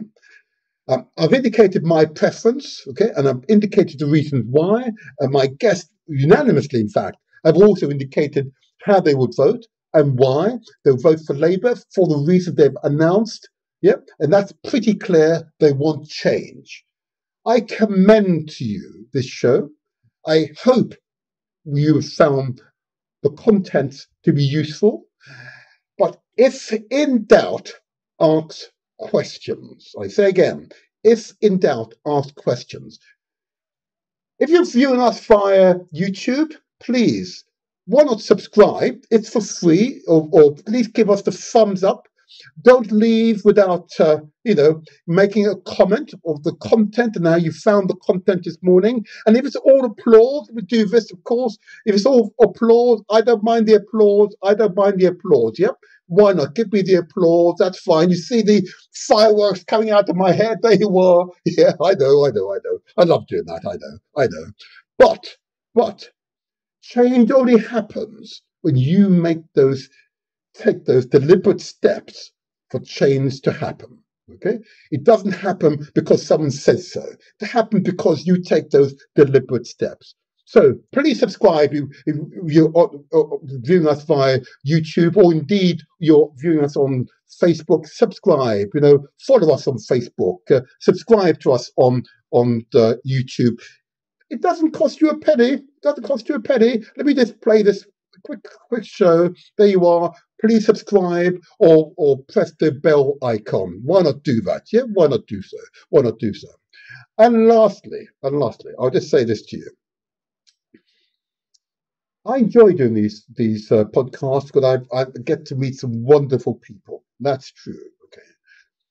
But I'm interested, and I want to talk to people with ideas for growth, okay? I've got enough of those who just want to talk about the negatives and what's happening to us and the negatives, yeah? Enough of that. I'm interested in speaking to people who are interested and want to achieve growth, genuine growth. And if that's so, reach out to me, okay? I want to talk to you. Let's see what we can do together for genuine growth for ourselves, our families, our communities. And together, we will transform the world. So, until the next strong, I am the motivator. This is where we translate our words into action, and where success is ours for the taking. Take care. The Motivator Show. The internet's most inspirational podcast. Every Saturday morning from 8 to 10 a.m. Vote 4th of July 2024. Your vote will matter.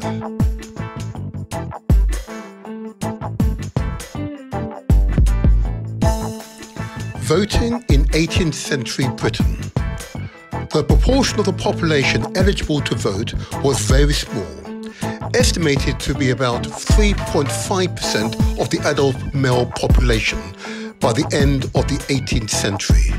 This meant that a vast majority of people, including the emerging middle class, working class, and women, had no political representation.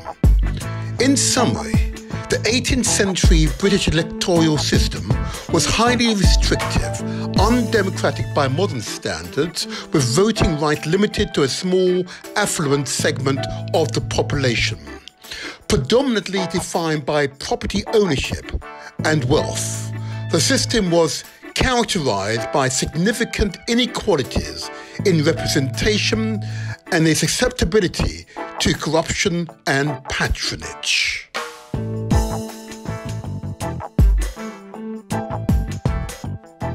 Voting in 19th century Britain.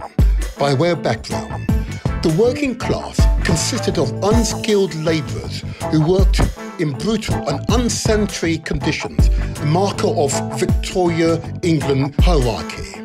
They did not have access to clean water and food, education for their children, or proper clothing. Early 19th century voting was restricted to wealthy male property owners. Post-1832, the electorate expanded to include more property owners and their tenants, though still restricted to property value. Post-1867, a further expansion included more urban working-class men, though still with property and rent qualifications. Post-1884, the electorate became more uniform across counties and boroughs, encompassing a larger proportion of the adult male population. By late 19th century, despite expansion of significant portions of the population, including all women and many working-class men, remained disenfranchised until the major reforms of the 20th century.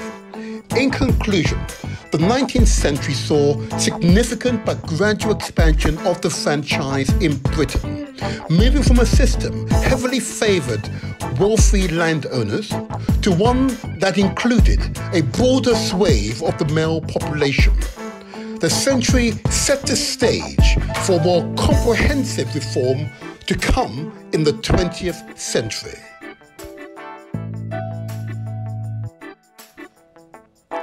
Voting in early 20th century Britain saw a significant change in the electoral franchise, expanding voting rights to include a broader proportion of the population and ultimately leading to universal suffrage.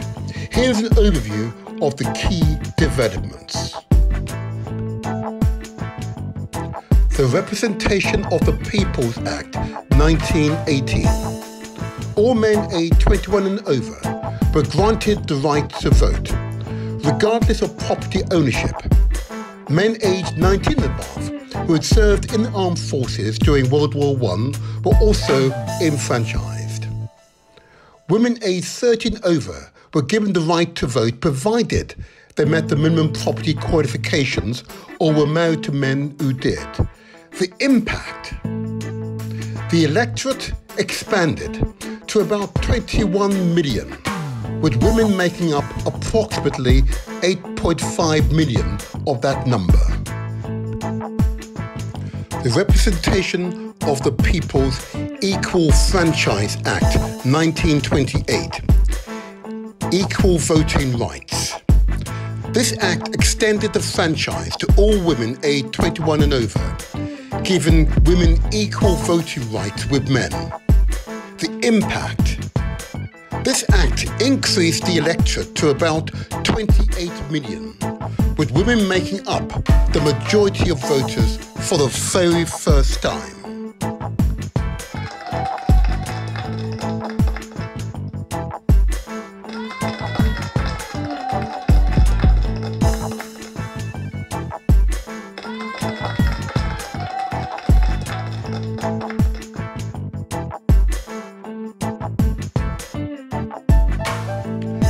Voting in late 20th century Britain saw significant changes to the electoral franchise, expanding voting rights to include a broader proportion of the population and ultimately leading to universal suffrage.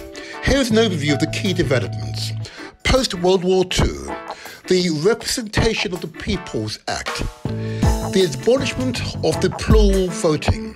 This act abolished plural voting, where individuals could vote in more than one constituency based on property ownership. University constituencies.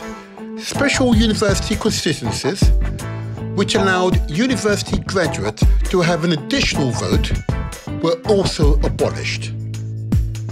The Representation of the People's Act, 1969. The lowering of the voting age. This act lowered the voting age from 21 to 18, reflecting changing societal attitudes toward adulthood and political responsibility. The impact: the electorate expanded to include younger voters, significantly increasing the political engagement amongst the youth. Late 20th century. the Representation of the People's Act 1983. Refinements and updates. This act consolidated the previous electoral laws and introduced several refinements to the electoral process, including changes to voters' registration and the administration of elections. In conclusion, the 20th century witnessed the transition to universal suffrage in Britain, marked by the removal of property qualifications, the achievement of equal voting rights for women, and the inclusion of younger voters. These changes reflected broader societal transformation and a commitment to more inclusive democratic participation.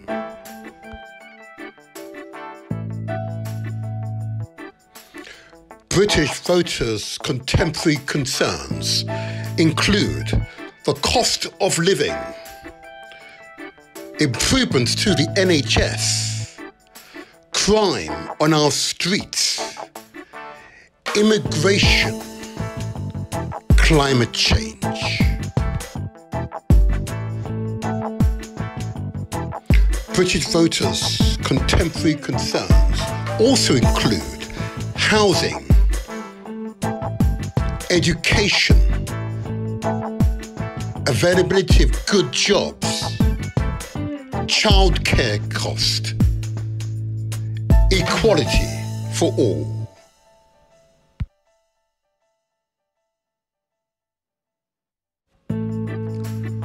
The main political parties in England include the Labour Party, the Conservative Party,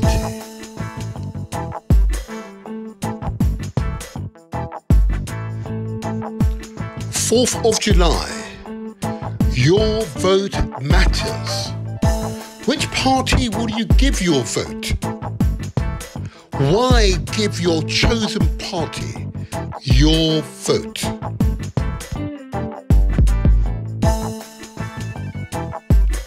The 4th of July, your vote matters. Share your decision with the motivator on Saturday the 29th of June from 8:45 to 9:45 a.m. We want to hear from you.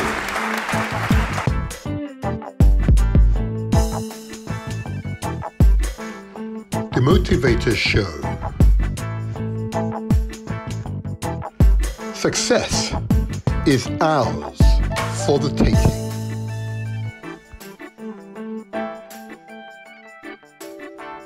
Subscribe to our YouTube channel. It's free. Press the like button and don't forget to leave a comment. Follow us on Facebook. Give us the thumbs up and share with your family and friends.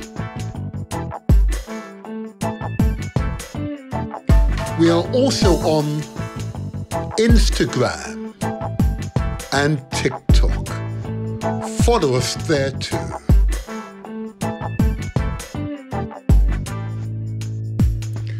You can listen to us on galaxy.net and also Mixcloud too.